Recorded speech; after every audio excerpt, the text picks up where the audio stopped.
बिस्मिल्लाहिर्रहमानिर्रहीम। Welcome to the lecture number 4 of R CAF 4 business law. Chapter number 3 चल रहा है हमारा, जिसका नाम है offer acceptance and revocation. Last class में हमने काफ़ी तवील बातें की, कुछ सवाल सॉल्व किए काउंटर ऑफ़र के बारे में, और फिर हमने इसके अलावा जो मज़ीद इससे पहले कॉन्सेप्ट पढ़े हैं, रिवोकेशन एंड ऑफ़र कैसे होती है, इसके बारे में हमने कोई 6 हेडिंग्स के करीब जो है ना सीखी हैं। इससे पहले हमने जनाब बात की थी कुछ और सवालात पे, और उससे कबल हमने इनविटेशन टू ऑफ़र सीखा था। तो कल की क्लास में बेसिकली हमने किस पे बात की, mainly primarily revocation of N offer पे बात की है। ठीक है, ये हमने सीख लिया, बखूबी सीख लिया, और इस पर हमने कोई काफ़ी सवाल भी कर लिए थे। इसके अलावा फिर मैं आपको क्लास के एंड पे जो है वो कुछ बाकी के extended practice questions as an homework देकर गया था, क्योंकि मैंने बताया था कि जो चैप्टर है, चैप्टर के एंड में हमारे पास आ रहे होते हैं कुछ एक्सटेंडेड प्रैक्टिस क्वेश्चंस, और वहाँ से मैंने आपको दिया था क्या, होमवर्क। ठीक है, ऐसा ही है। तो कितने सवाल मैंने होमवर्क दिए थे शुरू के? 3 सवाल, 4 दिए थे पक्का, 4 लिखे हैं मैंने, मुझे याद नहीं था ये 4 दिए 3 दिए, पक्का 4 दिए थे, ऐसा है? हाँ 4 दिए थे। चलो जी, एक एक करके जो है हम एक काम करते हैं, डिस्कस कर लेते हैं। किसने होमवर्क किया है, किसने नहीं किया? किया आपने भी किया है? नहीं आपने, जी नहीं किया, क्यों? खैरियत? हाँ लास्ट क्लास में थी ना आप जी, ऑनलाइन थी, फिजिकल नहीं थी, पक्की बात है? हाँ, क्योंकि लास्ट क्लास ख़त्म होने के बाद मैंने होमवर्क दिया था, इन्होंने याद दिलाया था कि सर आपने होमवर्क नहीं दिया, तो रिकॉर्डिंग ऑफ होने के बाद होमवर्क दिया था। चलो एग्जामेशन मिल गई, अच्छी बात है, कोई बात नहीं, आसान से चीज़ें जल्दी से कर लेंगे। ऑटम 2022 में सवाल नंबर 10A पूछा गया था 5 नंबर के लिए। कहता है कि under the provision of contract act 1872 identify करो किस तरह से और किन ग्राउंड्स पे प्रपोजल रिवोक हो सकता है, और मुझे बताओ कि टाइम फ्रेम कौन सा है कि जिसके बाद प्रपोजल मेरा रिवोक हो जाएगा। ये क्या बोल रहा है? आइडेंटिफाई। अच्छा, हमने ना सवाल की अंग्रेज़ी को बड़े गौर से पढ़ना है। ये क्या बोल रहा है? आइडेंटिफाई। अगर ये बोलता आइडेंटिफाई एंड एक्सप्लेन, तो मैं क्या करता, उसके आगे डेडलाइन एक्सप्लेनेशन लिख देता। अगर सिर्फ बोलता एक्सप्लेन तो क्या करता, फिर भी हेडिंग डाल के बताता। अगर बोलता इलेबोरेट तो क्या करता, फिर भी बताता। अगर ये बोलता डिस्कस, फिर क्या करता, फिर भी बताता। अगर वो बोलता इनलिस्ट तो क्या करता, सिर्फ हेडिंग लिखता। जहाँ मुझे बोल रहा है आइडेंटिफाई, इसका मतलब सिर्फ हेडिंग्स मांग रहा है, और 5 नंबर का सवाल है। अगर 6 मेरे पास हेडिंग्स हैं और उसने आगे एक और रिक्वायरमेंट भी पूछी हुई है, कौन सी? ऑल्सो डिस्क्राइब, तो भाई 5 नंबर के लिए जान लेगा वो 6 मैं अलग इसको बताऊं हेडिंग लिख के, उसके बाद वो भी बताऊं, तो 5 नंबर के लिए मतलब क्या जान लेगा। तो इस केस में हमें क्या करना होता है, सिर्फ हेडिंग डालनी होती है। ठीक है, एक्सप्लेनेशन नहीं देनी होती। अगर आप चाहो, आपके पास सफिशिएंट टाइम अवेलेबल है, तो आप आधी एक लाइन में अपनी खुशी के मुताबिक जो है इसको एक्सप्लेन करना चाहो तो कर दो, लेकिन रिकमेंडेड नहीं है। ठीक है, अब मुझे बताओ कि प्रपोजल किस तरह से और कब रिवोक हो सकता है, on what ground proposal stand revoke. बताओ, रिवोकेशन ऑफ एन ऑफर कौन कौन सी? काउंटर ऑफर से, रिवोकेशन बाय नॉन एक्सेप्टेंस और रिजेक्शन, थ्रू नोटिस, डेथ और इंसैनिटी, और नॉन फुलफिलमेंट ऑफ कंडीशन, और हाँ पासिंग ऑफ रिजनेबल टाइम, और आखिरी बताया था जाते जाते, सब्सिक्वेंट इलीगलिटी और डिस्ट्रक्शन ऑफ सब्जेक्ट मैटर, कि अगर मेरा सब्जेक्ट मैटर ही डिस्ट्रॉय हो जाए या वो इलीगल करार दे दिया जाए। चावल के एक्सपोर्ट की मिसाल हमने लास्ट क्लास में पढ़ी थी कि अगर चावल मैंने एक्सपोर्ट करने का कॉन्ट्रैक्ट किसी से कर लिया, और वो उसके बाद सब्सिक्वेंटली हुकूमत ने बोला कि अब चावल मुल्क से बाहर नहीं जाएंगे, तो वो क्या हो जाएगा, वहीं पर ख़त्म हो जाएगा, अगर ऑफ़र एक्सेप्ट नहीं हुई है। ठीक है, क्या बात समझ आती है? ऑटम 2022, ज़्यादा पुराना सवाल नहीं है, कोई 2 साल पहले की बात है करीब करीब, और आईके की किताब में आपका सवाल मौजूद है। ठीक है, चलो जी, क्या चीज़? टाइम फ्रेम, हाँ टाइम फ्रेम भी लिखना होगा। अच्छा, अब टाइम फ्रेम में तुम क्या लिखोगी, तुम हेडिंग डालोगी कि time frame after which proposal can not be revoked. ये देखो यहाँ पे हम बोलेंगे कि offeror can revoke offer any time before the communication of acceptance by the offeree. Offeree ने जब तक कम्युनिकेशन नहीं भेजी, उससे पहले हम रिवोक कर सकते हैं। और कहता है कि एक्सेप्टेंस कब कम्युनिकेट होती है, against offerer when it is put in the course of transmission and it is out of power of acceptor. ये वाला जो पॉइंट है ना, ये वाला, ये हमने आज स्टडी करना है। ठीक है, ये हमारी आज की क्लास का डिस्कशन का पार्ट है। तो अगर तुमने ये नहीं भी लिखा तो कोई मसला नहीं है, तुमसे मैं एक्सपेक्ट कर रहा था कि तुम सिर्फ यहाँ तक का मुझे आंसर कर दो।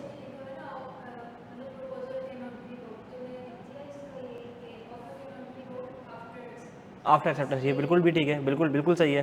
ठीक है, ये तुम्हारा जो पहला वाला पॉइंट है तुमने यानी कि ये लिख दिया है। ठीक है, चलो जी, एग्जामिनर कमेंट पढ़ें इस पर क्या है। अब देखो, मेरी पूरी कोशिश है कि जितने मैं सवाल करा रहा हूँ उसके एग्जामिनर कमेंट्स में तुम लोगों को पढ़ाऊँ, बखूबी पढ़ाऊँ। अब देखो एग्जामिनर क्या कह रहा है, एग्जामिनर भाई फरमाते हैं examinees ignored one of the requirement of this part of the question and did not describe the time frame after which a proposal cannot be revoked. एक ऐसा टाइम जिसके बाद प्रपोजल रिवोक नहीं हो सकता. अच्छा, दो तरह की चीज़ें हो सकती हैं. एक तो जब एक्सेप्टेंस कम्युनिकेट हो गई, और अगर हम पुराने 1874 के ज़माने में चले हैं तो जब एक्सेप्टर ने ऑफरी ने अपनी ख़त जमा करा दिया डाकखाने में, डाक में जाके जमा करा दिया, तो बस फिर अब वो रिवोक नहीं कर सकता. अब हम आगे पढ़ेंगे. आज की क्लास का एजेंडा यही है कि कम्युनिकेशन कब कंप्लीट समझी जाएगी. क्या बात समझ आती है? आ जाओ मार्किंग प्लान पे आ जाओ. थी मार्किंग प्लान पे कहते हैं कि एक मार्क था identification of ground of revocation का, यानी कि जो हमने 7 पॉइंट डिस्कस किए ना, एक लिखने का 1 मार्क था. हमने तो मैक्सिमम लिखे, हमें जितना आता है हम लिखेंगे. हम थोड़ी जज कर सकते कि एग्जामिनर ने अगर इसके 4 मार्क आज रखे हैं तो कल को जो पेपर आएगा उसमें भी 4 मार्क होंगे. नहीं, ऐसा नहीं करना. जितना तुम्हें आता है तुमने पूरा लिखना है, तुमने आधा आंसर नहीं लिखना. कभी कभार पता है क्या हो सकता है? नहीं, मार्किंग प्लान तो एग्जाम के बाद आता है. आपको एग्जाम में बैठ के नहीं पता किस स्टेप पर कितने मार्क्स हैं. ये तो हम रीड कर करके सीखेंगे कि हमें कितना लिखना है पेपर में. ये हमारी ड्राफ्टिंग स्किल्स का ही तो पार्ट है. ये हमारी ड्राफ्टिंग का ही पार्ट है.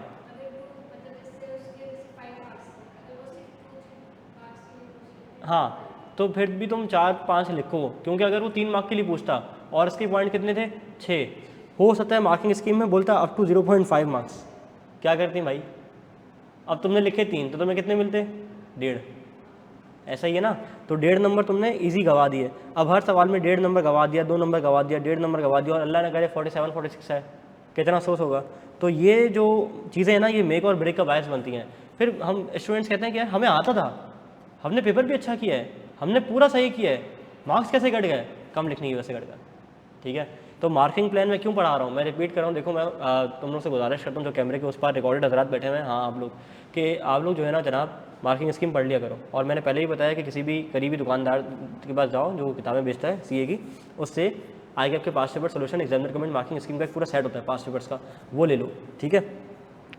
आइडेंटिफाई द टाइम फ्रेम करने के 1 नंबर था, यानी कि अगर ये ना भी लिखा तो 4 मार्क्स तुम्हें ऊपर से मिल जाते हैं, और 45% बच्चे इस सवाल में पास हो गए थे. चलो जी, सवाल नंबर 2. सवाल नंबर 2 अर्ज़ किया है कि कहते हैं सलमान का सन भाई क्या ले आया? नहीं भाई नहीं, ओ भाई नहीं, मस्ती नहीं, नहीं, छोटी वाली, नहीं, मैं ये कि इसके अंदर जो है ना वो इतने बड़े मुँह ला के क्यों होगा? पागल है क्या?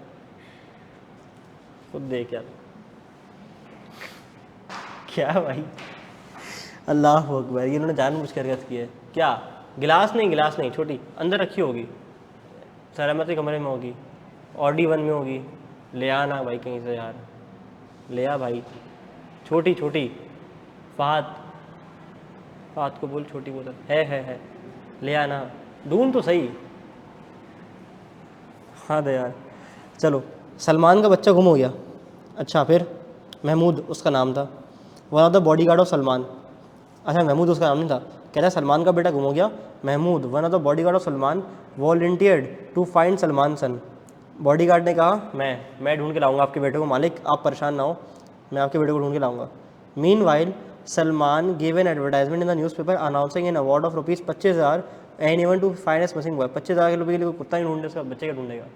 ठीक है, तो क्या ढूंढने होगी 25,000 रुपये के लिए? कोई 2-2.5 लाख रुपये का नाम रहता तो मोटिवेशन भी आती लोगों को. Mahmood found the boy and brought him home. Salman refuse to pay the reward. Mahmood filed a suit against him. ये तो फाइंडर ऑफ लॉस्ट गुड्स वाला केस हो गया ना, जो मैंने बताया था कि जो किसी का पेट गुम हो गया, केस डिस्कस भी किया था हमने, सवाल भी आया था हमारा शायद ये, है ना. तो इसका जवाब क्या था? लीगल प्रोविजन आ जाएगा. जवाब क्या है? जवाब बताओ. नहीं मिलना चाहिए, ऑफर्स होनी ही नहीं थी, ऑफर उसके कानों तक पहुंची ही नहीं थी, न्यूज़पेपर उसने पढ़ा ही नहीं था. अगर न्यूज़पेपर पढ़ लिया होता तो फिर कर लेता. ठीक है, चलो जी पढ़ लिया हम इसका आंसर. चलो जी, कहता है कि offer become contract only when it is communicated to the offeree and accepted by him.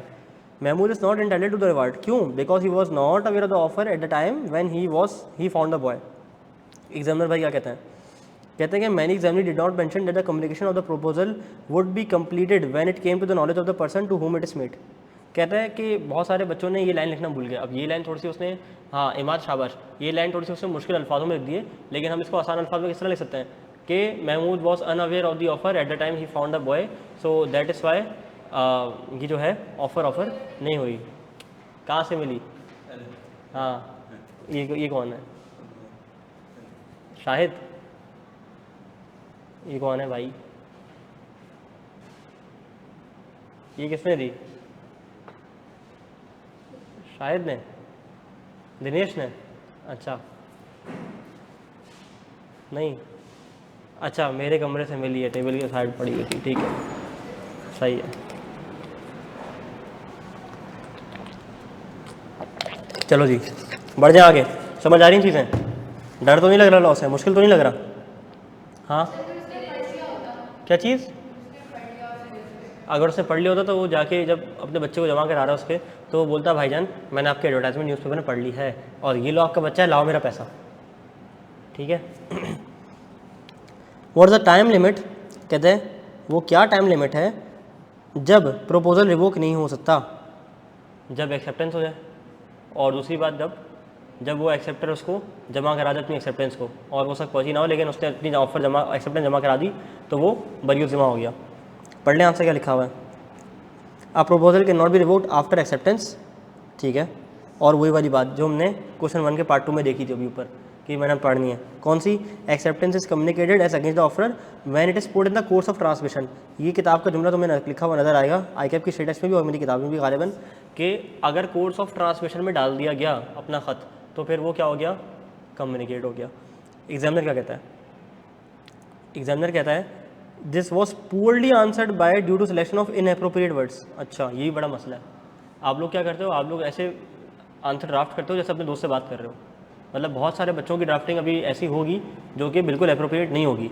और अगर तुम लोग कहोगे अगर वोटिंग मेरे पास अच्छी आती है तो मैं जो वीकेंड पे क्लास लगाऊंगा लाइव, रिकॉर्डेड नहीं, अगर मेरे पास नहीं है ये रीजनेबल ऑडियंस जो कि रेगुलर क्लास में आती है, मैं नहीं लगाऊंगा। फिर कोर्स ऑफ ट्रांसमिशन का मतलब होता है डाक में डाल देना, ठीक है।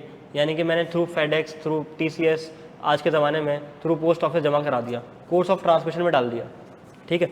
अच्छा तो अगर मेरे पास एक अच्छा ऑडियंस का नंबर आता है तो फिर मैं क्या करूँगा? वो लाइव क्लास रखूँगा और उसमें ड्राफ्टिंग चेक करूँगा तुम लोग कि कैसे मेरे पास आंसर जमा हो गए, ठीक है, कि सर हमने सवाल सॉल्व किया, हमारी ड्राफ्टिंग पे कमेंट कर दें। तो मैं नाम लेके कमेंट करूँगा, कोई घबराने वाली बात नहीं है, आपस में सारे स्टूडेंट फैमिली की तरह है। तो ये नहीं कि किसी की तजलील हो रही है ड्राफ्टिंग से, कि मैं किसी की बेइज्जती कर रहा हूँ कि यार नहीं ये अच्छा नहीं है। ऑनलाइन वालों के लिए ही तो बोल रहा हूँ, ऑनलाइन वालों के लिए भी, फिजिकल वालों के लिए भी, कि मैं ऑनलाइन ड्राफ्टिंग चेक कर लूँगा। यानी कि तुम लोगों के सवाल मेरे पास जमा हो जाएंगे आके, मैं एक फोल्डर में उसको बना लूँगा और उसको अपलोड कर दूँगा उधर अपना जूम पे। क्या चीज़? नहीं टाइप नहीं, तुम लोग अपनी PDF बना के दे दो मुझे, स्कैन करके, मतलब वो हाथ से लिख के, वो वाला नहीं, वो वाली टाइपिंग, ताकि राइटिंग में तो दिखूँ। ऐसे लिखना जैसे ICAP में लिखे होते हो, ठीक है। तो मुझे सब जमा करा देना, मैं एक क्लास रखूँगा, उसके अंदर सबसे टाइमिंग डन करूँगा कितने बजे रखूँ, और वो तो एक रात पहले भी अनाउंस कर दूँगा, मसला नहीं है, टाइम टेबल से उसका कोई ताल्लुक नहीं है। तो मैं इंशाल्लाह हफ्ते को या इतवार को रख दूँगा, कोशिश करूँगा शायद इतवार को रख दूँ शाम के टाइम पे, हफ्ते को रखूँ। हाँ संडे को रख लूँगा, संडे को, शाबाश बेहतरीन है। संडे को नहीं बस, क्यों भाई मूसा भाई क्या करते तुम संडे को ऐसा? देखो अभी आराम का वक्त गया भाई, ठीक है, आराम का वक्त गया, पढ़ाई का वक्त आ गया। तो इंशाल्लाह फिर सबके आंसर चेक कर लूँगा, सबको कमेंट्स दे दूँगा कि आपके जो है ना ये ड्राफ्टिंग है, ये कमेंट्स है, आपके ये मसले हैं, परेशानी है, तो आप ज़रा इसको रिजॉल्व कर लें। तो बस 1-1.25 घंटे का सेशन होगा जिसमें हम लोग की चीज़ें चेक हो जाएंगी, ठीक है। तो ये अपार्ट फ्रॉम क्लास हमारी एक एक्टिविटी हो जाएगी, ठीक है। चलो जी, वरना फिर यहाँ पे बैठो, फिर क्लास बुलाओ, फिर सब कुछ ऑन करो, क्लास लगाओ, फिर आंसर चेक करो, टाइम निकल जाता है। क्विज़ चलता रहेगा जैसे चलेगा।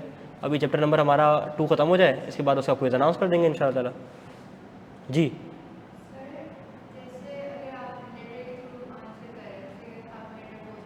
ठीक है।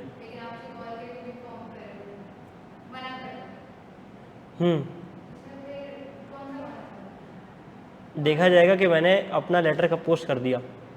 अगर वो पहले कर दिया है और कॉल बाद में आ रही है तो फिर मैंने तो एक्सेप्टेंस दी थी। हाँ लेकिन मैंने तो अपनी एक्सेप्टेंस दे दी ना। नहीं मैंने अपनी एक्सेप्टेंस दे दी, सही है, टाइमिंग तो देखी जाएगी, उसको जब पता चलेगा। लेकिन मेरी तो कम्युनिकेशन कंप्लीट होगी ना मेरी तरफ से, मेरा क्या नुकसान है इसमें, मैंने तो एक्सेप्टेंस दे दी, ठीक है। चलो जी, द करेक्ट आंसर, अच्छा वो कह रहा है एग्जामिनर इसमें कि उसने कुछ बच्चों ने इनएप्रोप्रिएट वर्ड का इस्तेमाल किया। कह रहा है correct answer that a proposal can not be revoked after communication of acceptance is complete as against the proposal that is when it is put in the course of transmission so as to the out of the power of the acceptor. कहता है ये acceptor की power से बाहर निकल गई बात, acceptor के हाथ से कमान तीर से निकल गया, ठीक है, कमान तीर से नहीं, तीर कमान से निकल गया, ठीक है। Most students mentioned that proposal can be revoked before acceptance. However, they did not highlight that communication of acceptance is equally important. Further, they did not explain as to when the communication of acceptance is considered to be complete. ये हम आज पढ़ने जा रहे हैं, ठीक है। 3 सवाल हो गए, चलो चौथे पे आ जाओ। कहते हैं कि एग्रीमेंट और कॉन्ट्रैक्ट में क्या डिफरेंस है, ये तो तुम लोगों को देखना ही चाहिए, खुद बताना चाहिए मुझे क्या।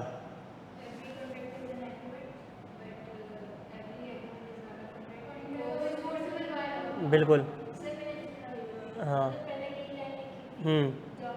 ठीक है, हाँ,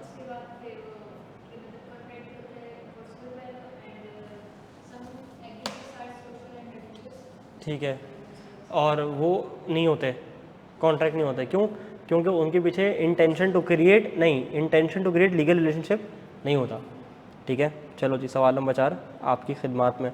अग्रीमेंट का मतलब होता है ऐसा प्रॉमिस जिसके अंदर कंसिडरेशन शामिल कर दी जाए। कहता है कॉन्ट्रैक्ट क्या होता है, जो कि इन्फोर्सेबल फैला होता है, यानी कि एग्रीमेंट और इन्फोर्सिबिलिटी मिला के क्या बनता है, कॉन्ट्रैक्ट। बस ये इसका आंसर था, इतना सही आंसर है, मतलब ये तो बहुत शॉर्ट लिखा हुआ है, लेकिन आपने क्या लिखना है, आपने इसको प्रॉपर आंसर लिखना है, ठीक है। हाँ बिल्कुल ठीक है, बिल्कुल ठीक है, इस तरीके से भी लिख सकते हो, एग्रीमेंट बता दिया, कॉन्ट्रैक्ट बता दिया, और इन दोनों में डिफरेंस है वो अलग से बता दिया, ठीक है जी। Examiner comment. Most of the students were able to identify the difference between agreement contract. The method of answering varied, but the student generally able to clarify the key issues. ठीक है, 2007 का सवाल था, तो हम लोग एक मिक्सचर करते रहेंगे, 22 का भी कर लेंगे, 7 का भी कर लेंगे, 20 का भी कर लेंगे, 12 का भी कर लेंगे, ठीक है। तो इंशाल्लाह कोशिश होगी कि जितने मिक्स पास पेपर करवाना चाहूँ मैं करवा दूँ। क्या मेरी बात क्लियर है? ठीक है, बढ़ जाऊँ मैं आगे, पक्की बात है, तैयार हो एक्सेप्टेंस के लिए? क्या होती है एक्सेप्टेंस? अच्छा, एक्सेप्टेंस पढ़ते वक्त ना तुम लोगों को इतना मसला नहीं होगा इंशाल्लाह।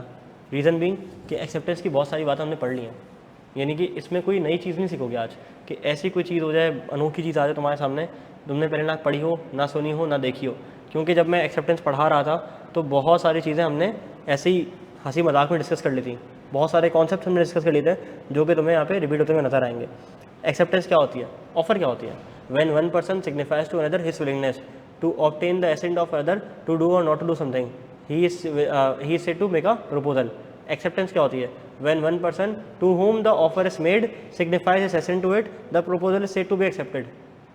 ठीक है, मैंने रट्टा नहीं लगाया, लेकिन कॉन्सेप्चुअली समझा हुआ है ना कि वो बंदा जिसको ऑफर की जाए अपना क्या मांग रहे थे, एसेंट मांग रहे थे, उससे सिग्निफाई कर दे अपना एसेंट, ठीक है।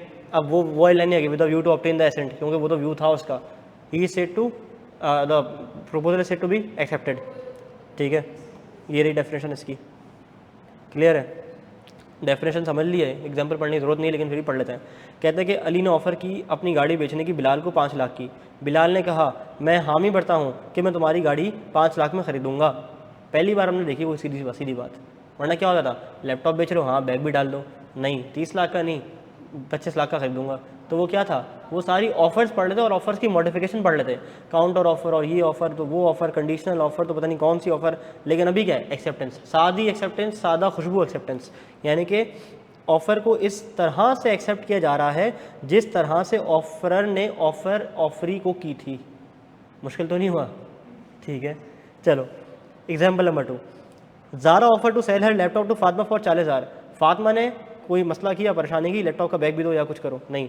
फातिमा ने कहा I agree to your offer and I will pay ₹40,000 tomorrow.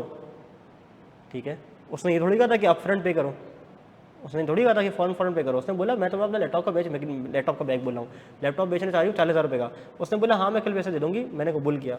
तो इसने by agreeing to the terms and expressing the her acceptance Fatima has signified her assent to the offer. Clear है? एक्सेप्टेंस क्लियर है? शाबाश, आ जाओ। अच्छा, अब ये आदत से मजबूर हमारा ग्राफिक डिज़ाइनर, इसने जो है ना वो एक्सेप्टेंस में वो फ्रेंड रिक्वेस्ट एक्सेप्ट करने वाली तस्वीर लगा दी, ठीक है। लेकिन ये वो वाली एक्सेप्टेंस नहीं जो आप समझ रहे हो, ये एक कॉन्ट्रैक्ट की एक्सेप्टेंस है, एक ऑफ़र की एक्सेप्टेंस है, कॉन्ट्रैक्ट तो बना नहीं है अभी, ठीक है।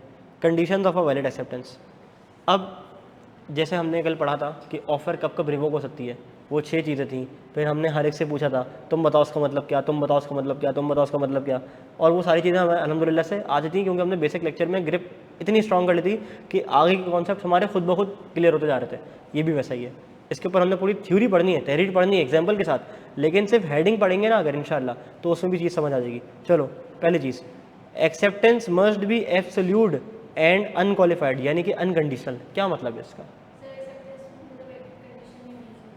एक्सेप्टेंस में कोई, हाँ हाँ, तो ये काउंटर ऑफर आती, कोई कंडीशन लगा देते थे, ठीक है। अनक्वालिफाइड, हाँ अनक्वालिफाइड, क्वालिफाइड का मतलब क्या होता है? क्वालिफाइड का मतलब जो उस चीज़ पे पूरा पूरा होता है, क्वालिफाई करे।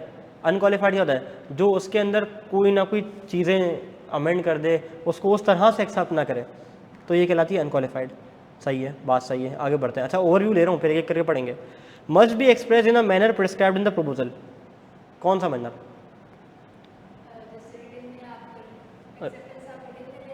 रिटन में दें, या फिर मुझे कॉल कर दें, या तो मुझे ईमेल कर दें। प्रिस्क्राइब्ड में, प्रिस्क्राइब्ड मूसा ने बहुत अच्छा लफ्ज़ इस्तेमाल किया है कि प्रिस्क्राइब फॉर्म में ही उसको एक्सेप्ट करें, ठीक है। अब बारी है हानिया की। हानिया आप बताओ, must be expressed in usual and reasonable manner, क्या मतलब होगा इसका? Acceptance must be expressed in usual and reasonable manner, इसका क्या मतलब होगा? नहीं पता, आप बताएं। एक लड़की थोड़ी पढ़ने जाएंगी क्लास में सिर्फ, नहीं आप बताएं। ये ली ना कल क्लास, होमवर्क तो नहीं किया बराबर, लेकिन ये तो पता होगा ना? नहीं पता, कोई मसला नहीं है, सीखेंगे, कोई टेंशन नहीं है। नहीं पता, ऑनलाइन वालों तुम में से कोई बता सकता है कि क्या मतलब होगा इसका? कि it must be accepted in usual and prescribe manner.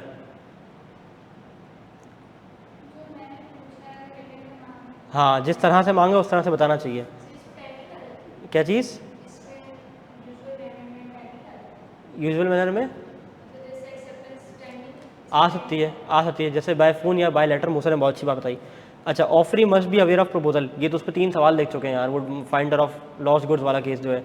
Lost कुछ भी होता है, पेट लॉस होता है, बच्चा लॉस हो सकता है, ठीक है, कोई भी चीज़ गुम हो सकती है, ठीक है जी। आगे बढ़ते हैं।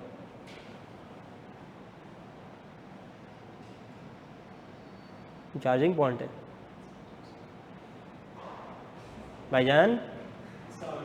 वालेकुम अस्सलाम, दोस्त क्लास चल रही है। चलो ठीक हो गया, तुम्हारे आते ही प्रोजेक्टर भी ब्लिंक करने लगा, परेशान हो गया वो। हाँ अच्छा, तुमने मस्ती की ना उधर।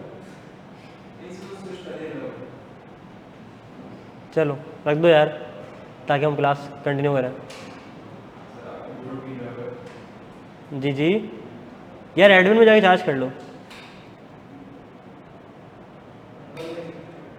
प्यारे भाई, thank you.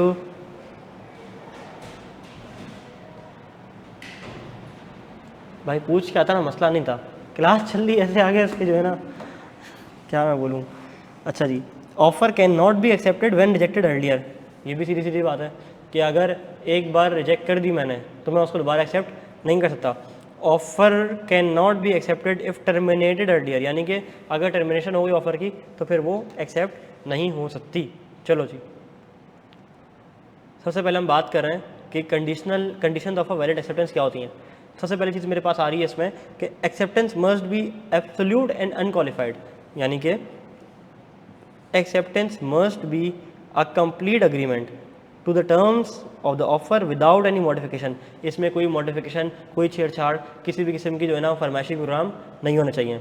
Jain offer to sell laptop to साथ for 50,000, साथ ने कहा हाँ मैं लैपटॉप लूँगा, लेकिन अगर सिर्फ तुम इसमें लैपटॉप बैग इंक्लूड कर दो, तो क्या ये वैलिड एक्सेप्टेंस है? नहीं, ठीक है, कंडीशनल है। Acceptance must be expressed in the manner prescribed in the proposal. If the offerer has specified a particular manner for acceptance, the offeree must follow the manner. कहता है कि अगर ऑफरर ने कोई मैनर प्रिस्क्राइब किया हुआ है तो ऑफरी को क्या चाहिए कि वो उसकी पासदारी करे, ठीक है, उसका अपमान रखे। The proposer may within a reasonable time after the acceptance is communicated to him insist that his proposal shall be accepted in the prescribe manner and not otherwise. या तो ऑफरर चाहे तो ऑफर देते वक्त कह सकता है कि अगर तुम चाहते हो कि तुम मेरी रोलेक्स की घड़ी खरीदो तो फिर तुमने जो है मेरे बैंक इस्लामी वाले अकाउंट में इसके पैसे जमा करा लेने हैं, ठीक है। या तो eight the time of offer मैं कम्युनिकेट कर दूँ प्रिस्क्राइब मैनर, या तो पहले मैंने कम्युनिकेट किया क्या तुम मेरी रोलेक्स की घड़ी 15,000 रुपये में खरीदोगे, उसने बोला हाँ मैं खरीदूंगा, बस अभी ये पैसों वैसों की बात नहीं हुई। और मैंने अगले ही 2 घंटे बाद से कॉल करके बोले हाँ भाई एक काम करो यार, अगर घड़ी खरीदनी है ना बस कैश लेके आ जाओ, मेरे घर पे आ जाओ, मैं वेट कर रहा हूँ, ऐसा मैंने कर दिया। तो ये क्या है, रीज़नेबल टाइम में मैंने मैनर प्रिस्क्राइब कर दिया। अब अगर उसको एक्सेप्ट करना है तो वो उसी तरह से करेगा, कैश लेके मेरे घर आएगा, ना कि मेरे अकाउंट में भेजेगा। बात समझ आ रही है? अच्छा, but if he fail to do so he is deemed to accept the acceptance. अगर if he fail to do so, ये कौन है, किसके बारे में बात की जा रही है? ऑफरर के बारे में बात की जा रही है। ऑफरर ने अगर नहीं बताया prescribe manner with in the reasonable time तो फिर जैसे एक्सेप्टर चाहे उसको एक्सेप्ट कर ले, चाहे तो ऑनलाइन कैश डिपॉजिट करा दे, चाहे तो पे ऑर्डर दे दे, चाहे तो चेक के जरिए कर दे, चाहे तो इंस्टेंट कैश दे दे। बात समझ आ रही है? ठीक है, ये लाइन ऑफरर के बारे में बताई जा रही है। एग्जाम्पल, हाँ हो जाएगी, क्योंकि ऑफरर ने मैनर प्रिस्क्राइब नहीं किया। मैं दोबारा रिपीट कर देता हूँ। हाँ नहीं, फिर एक्सेप्टेंस नहीं होगी, फिर वो उस तरह से एक्सेप्टेंस नहीं होगी। तुम ARTT करने एडमिशन लेने के लिए आई, ARTT ने वालों ने कहा कि आपको ऑनलाइन एडमिशन चाहिए या फिजिकल, आपने कहा मुझे हाइब्रिड चाहिए, तो ARTT वालों ने कहा कि आप जाके काउंटर पे कैश पेमेंट कर दें। फिर ये आई, इन्होंने कहा मुझे भी पढ़ना है, और उन्होंने बोला कि आपको क्या ऑनलाइन पढ़ना है हाइब्रिड पढ़ना है? मुझे ऑनलाइन पढ़ना है, घर से बैठे क्लास लूँगी। बोला ठीक है, कोई मसले वाली बात नहीं है, आप घर से बैठे क्लास लें, लेकिन फिर अगर आपको ऑनलाइन भी एडमिशन चाहिए तो आपको ऑनलाइन फॉर्म हमारी वेबसाइट पर जाके फिल करना पड़ेगा। तो ये क्या है, acceptance in a manner prescribe by the institution. ठीक है, चलो जी, ऑनलाइन पे की थी, ठीक है। तो ऐसा करते हैं वैसे कि ऑनलाइन पे करने के बाद भी जो है ना वो बच्चे हाइब्रिड लेना चाहते तो ले सकते हैं, कोई मसला नहीं है, ठीक है। अच्छा हाँ सही हो सकता है, मैं मिसाल दे रहा हूँ ऐसे ही। चलो जी, Sara offer to sell her phone to Ayesha stating that the acceptance must be send by email.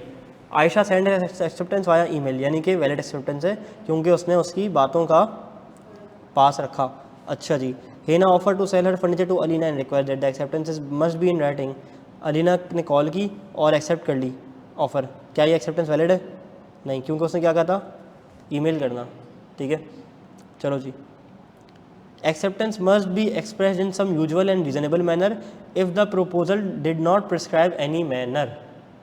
ठीक है, एक रीजनेबल मैनर में होना चाहिए अगर प्रपोजल में कोई रीजनेबल मैनर प्रिस्क्राइब नहीं किया हुआ। कहता है कि अगर ऑफरर ने स्पेसिफाई नहीं किया हुआ कि ऑफ़र कैसे कम्युनिकेट करनी है, तुमने एक्सेप्टेंस कैसे कम्युनिकेट करनी है, तो ऑफरी चाहे तो जैसे भी चाहे कम्युनिकेट कर दे रीजनेबल मैनर में, रीजनेबल टाइम में। अहमद ने ऑफ़र की कि मैं अपनी बाईसाइकिल बिलाल को बेचूंगा, लेकिन बिलाल को ये बताना ही भूल गया कि एक्सेप्टेंस किस तरह चाहिए मुझे। तो बिलाल ने कहा, कॉल की और कहा हाँ ठीक है मैं तुम्हारी ऑफ़र को कबूल करता हूँ, क्या ये वैलिड है? हाँ, क्योंकि ऑफरर ने बताया ही नहीं था कि एक्सेप्टेंस किस तरह से कम्युनिकेट करनी चाहिए। Ali offer to sell his bike to Asad but does not prescribe method of acceptance. Again Asad ने टेक्स्ट मैसेज भेजा और कहा कि हाँ मैं तुम्हारी ऑफर को कबूल करता हूँ, क्या ये वैलिड एक्सेप्टेंस है? है, बिल्कुल है। अच्छा एक बात बताओ, तुम लोग लिखते क्यों नहीं हो? हाँ, घर जाके नोट करते हो, दोबारा से लेक्चर लेते हो? एक लेक्चर 2 बार सुनते हो? हाँ, क्यों? अच्छा ठीक है, तो वैसे PDF भी तो होती है। अच्छा 2x पे, मैं 2x पे समझ आता हूँ क्योंकि मैं अपने आप में 1.5 हूँ, ठीक है, मैं तेज़ बोलता हूँ इसलिए। चलो जी, offeree must be aware of the proposal. Offeree को प्रपोजल का पता होना चाहिए। 5 दफ़ा मिसाल हम पढ़ रहे हैं वाली, इसको तो पढ़ाने की भी जरूरत नहीं है। An offeree can not accept an offer if they are not aware of it. Fatima announces the reward for return of her lost dog. Hena find the dog without knowing about the reward and returns it. Hena को पता चल गया कि उसका जो है ना वो क्या कहते हैं, लेटर हेना फाउंड आउट कि उस जो डॉग पे था वो रिवॉर्ड था। अब क्या हेना अगर चाहे तो वो रिवॉर्ड ले सकती है? नहीं ले सकती। लेकिन अगर फातिमा चाहे तो खुशी से दे दे, लेकिन कानूनन नहीं बनता। क्या बात समझ आती है? पक्की बात है, बढ़ जाऊँ आगे। चलो जी, आखिरी चीज़ नहीं बल्कि 2 चीज़ें और रहती हैं। अच्छा, आज मैंने एक नई चीज़ सीखी तो सोचा तुम लोगों को बता दूँ। जैसे मैं क्लास स्टार्ट करता हूँ तो हमेशा मैं स्टार्ट करता हूँ औज़ु बिल्लाहि मिनश शैतानिर रजीम बिस्मिल्लाहिर रहमानिर रहीम, ऐसे स्टार्ट करता हूँ। लेकिन आज मैंने अगर क्लास स्टार्ट की ना तो मैं डायरेक्ट स्टार्ट की बिस्मिल्लाहिर रहमानिर रहीम से। क्यों? क्योंकि हमारे पास ना एक टीचर है आईटीबी के सर सादल साहब, और वो है मुफ्ती सादल साहब। 2018 में मैंने जब बिज़नेस कम्युनिकेशन पढ़ी थी तो मैंने उनसे पढ़ी थी। उसके बाद फिर वो एक अरसे तक पढ़ाते रहे BMBS, उसके बाद वो चले गए, फिर वो मुफ्ती बन गए एंड ही इज़ नाउ माशाल्लाह ACC क्वालिफाइड, फिर मुफ्ती भी हैं। तो उनसे बहुत सारी चीज़ें सीखने को मिलती हैं। तो उन्होंने जब मेरा लेक्चर देखा ना तो मुझे कहा, आज उन्होंने मुझे एक चीज़ सिखाई। कहते हैं कि औज़ु बिल्लाहि मिनश शैतानिर रजीम पढ़ा जाता है कुरान मजीद की तिलावत करने से पहले। क्यों पढ़ते हैं? क्योंकि जब हम कुरान की तिलावत करते हैं तो हम अपने आप को ना सरेंडर कर देते हैं अल्लाह के आगे, ऐसे कि हमारे इख्तियार में कुछ नहीं है, हम ये आपकी किताब पढ़ने जा रहे हैं। सबसे जो बेहतरीन हिदायत का ज़रिया, सबसे जो बेहतरीन हिदायत का ट्रेजर है वो क्या है? कुरान पाक है। और सबसे जो बदतरीन चीज़ें बहकाने वाली वो क्या है? शैतान है। तो जब हम कुरान पाक पढ़ते हैं ना तो हम पढ़ते हैं आऊज़ु बिल्लाहि मिनश शैतानिर रजीम, कि मैं पनाह मांगता हूँ उस मरदूद शैतान से। ठीक है, पनाह मांगता हूँ मैं उस मरदूद शैतान से कि मैं इस पाक और हिदायत वाली किताब को पढ़ने के लिए जा रहा हूँ और इस किताब को पढ़ने से मुझे हिदायत ही मिले। क्योंकि कुरान मजीद एक ऐसी किताब है जिसको पढ़ने वाले हिदायत भी पाते हैं और पढ़ के गुमराह भी हो जाते हैं। जैसे कुरान मजीद हिदायत का भी ज़रिया है और इससे लोग गुमराह भी हो जाते हैं। तुमने कितने ऐसे स्कॉलर्स देखे होंगे जो किसी आयत को गलत इंटरप्रेट करते हैं, गलत पढ़ते हैं, गलत तर्जुमा करते हैं, गलत तशरीह करते हैं। तो हम औज़ु बिल्लाहि मिनश शैतानिर रजीम इसलिए पढ़ते हैं कि हम अल्लाह को कहते हैं कि हमारे इख्तियार में कुछ नहीं, हम आपकी पाक किताब पढ़ने जा रहे हैं, कुरान पाक पढ़ने जा रहे हैं, बस हमें शैतान के वसवसों से और शैतान के अटैक से महफूज रखना कि हम इस किताब से हिदायत ही पा सकें। तो औज़ु बिल्लाहि मिनश शैतानिर रजीम इसलिए पढ़ा जाता है। कुछ हदीस में जो है और भी मौके बयान है कि औज़ु बिल्लाहि मिनश शैतानिर रजीम कब पढ़ा जाता है। जैसे आप रात को सो रहे हो और आपको कोई वसवसा आता है, कोई बड़ा बुरा ख्वाब आता है, भयानक ख्वाब आता है, तो हदीस में आता है कि आप उठें, आप 3 मरतबा पढ़ें औज़ु बिल्लाहि मिनश शैतानिर रजीम, औज़ु बिल्लाहि मिनश शैतानिर रजीम, औज़ु बिल्लाहि मिनश शैतानिर रजीम, या तो एक बार या तो 3 मरतबा। इस तरह पढ़ के ना थुतकारना है। जैसे आप थूकते हैं तो दाहिने हाथ पे आपने 3 बार थुतकारा और आप करवट बदल के सो गए। तो ये एक ऑथेंटिक हदीस में बयान है कि ये तरीका कि शैतान के वसवसों से और अटैक से जो है वो आपको प्रिवेंट करता है। तो ये 1-2 मौक़े हैं जिसके पहले जो है औज़ु बिल्लाहि मिनश शैतानिर रजीम पढ़ा जाए। एल्स आप जब अगर कोई चीज़ पढ़ रहे हो, कोई स्टार्ट करो, तो you can directly start with बिस्मिल्लाहिर रहमानिर रहीम।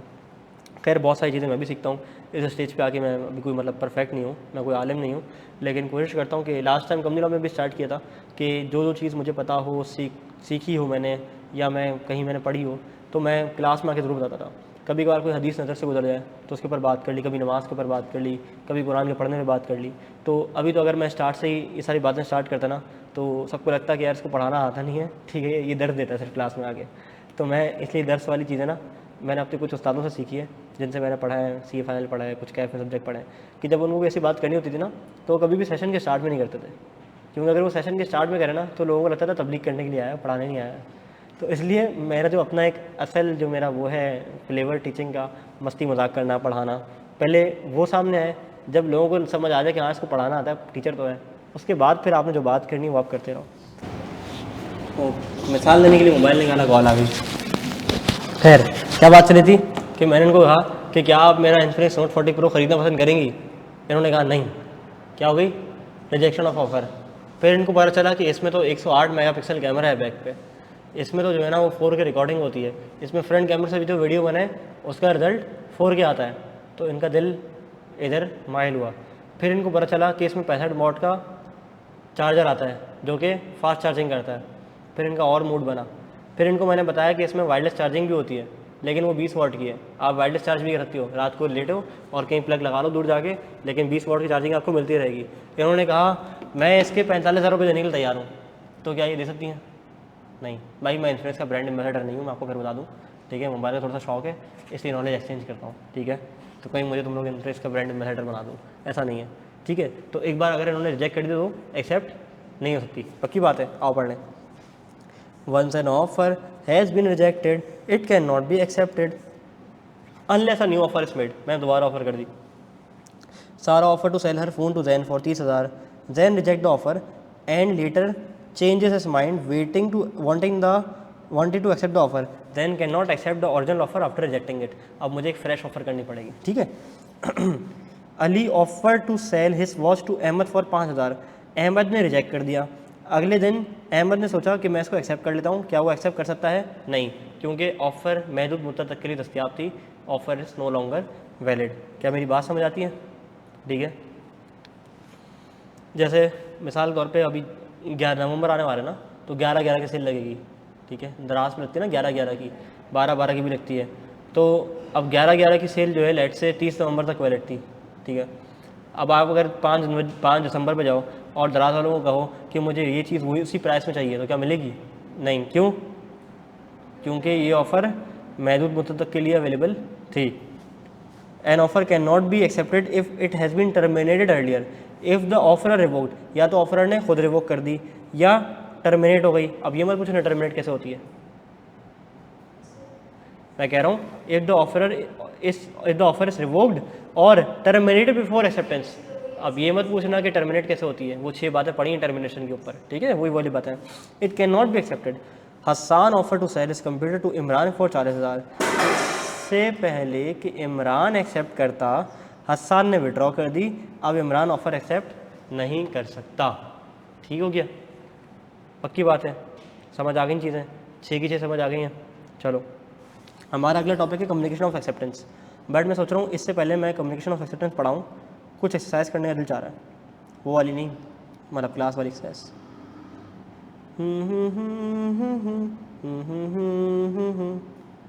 अच्छा जी, एक काम करते हैं,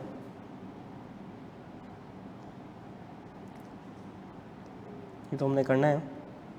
हम जाते हैं यहाँ पे जिसके हमने 4 सवाल कर लिए थे। ये टोटल हैं ही 7 मासूम से, ऐसा ही है ना, 8 है। चलो देखते हैं हम इसमें से क्या कर सकते हैं।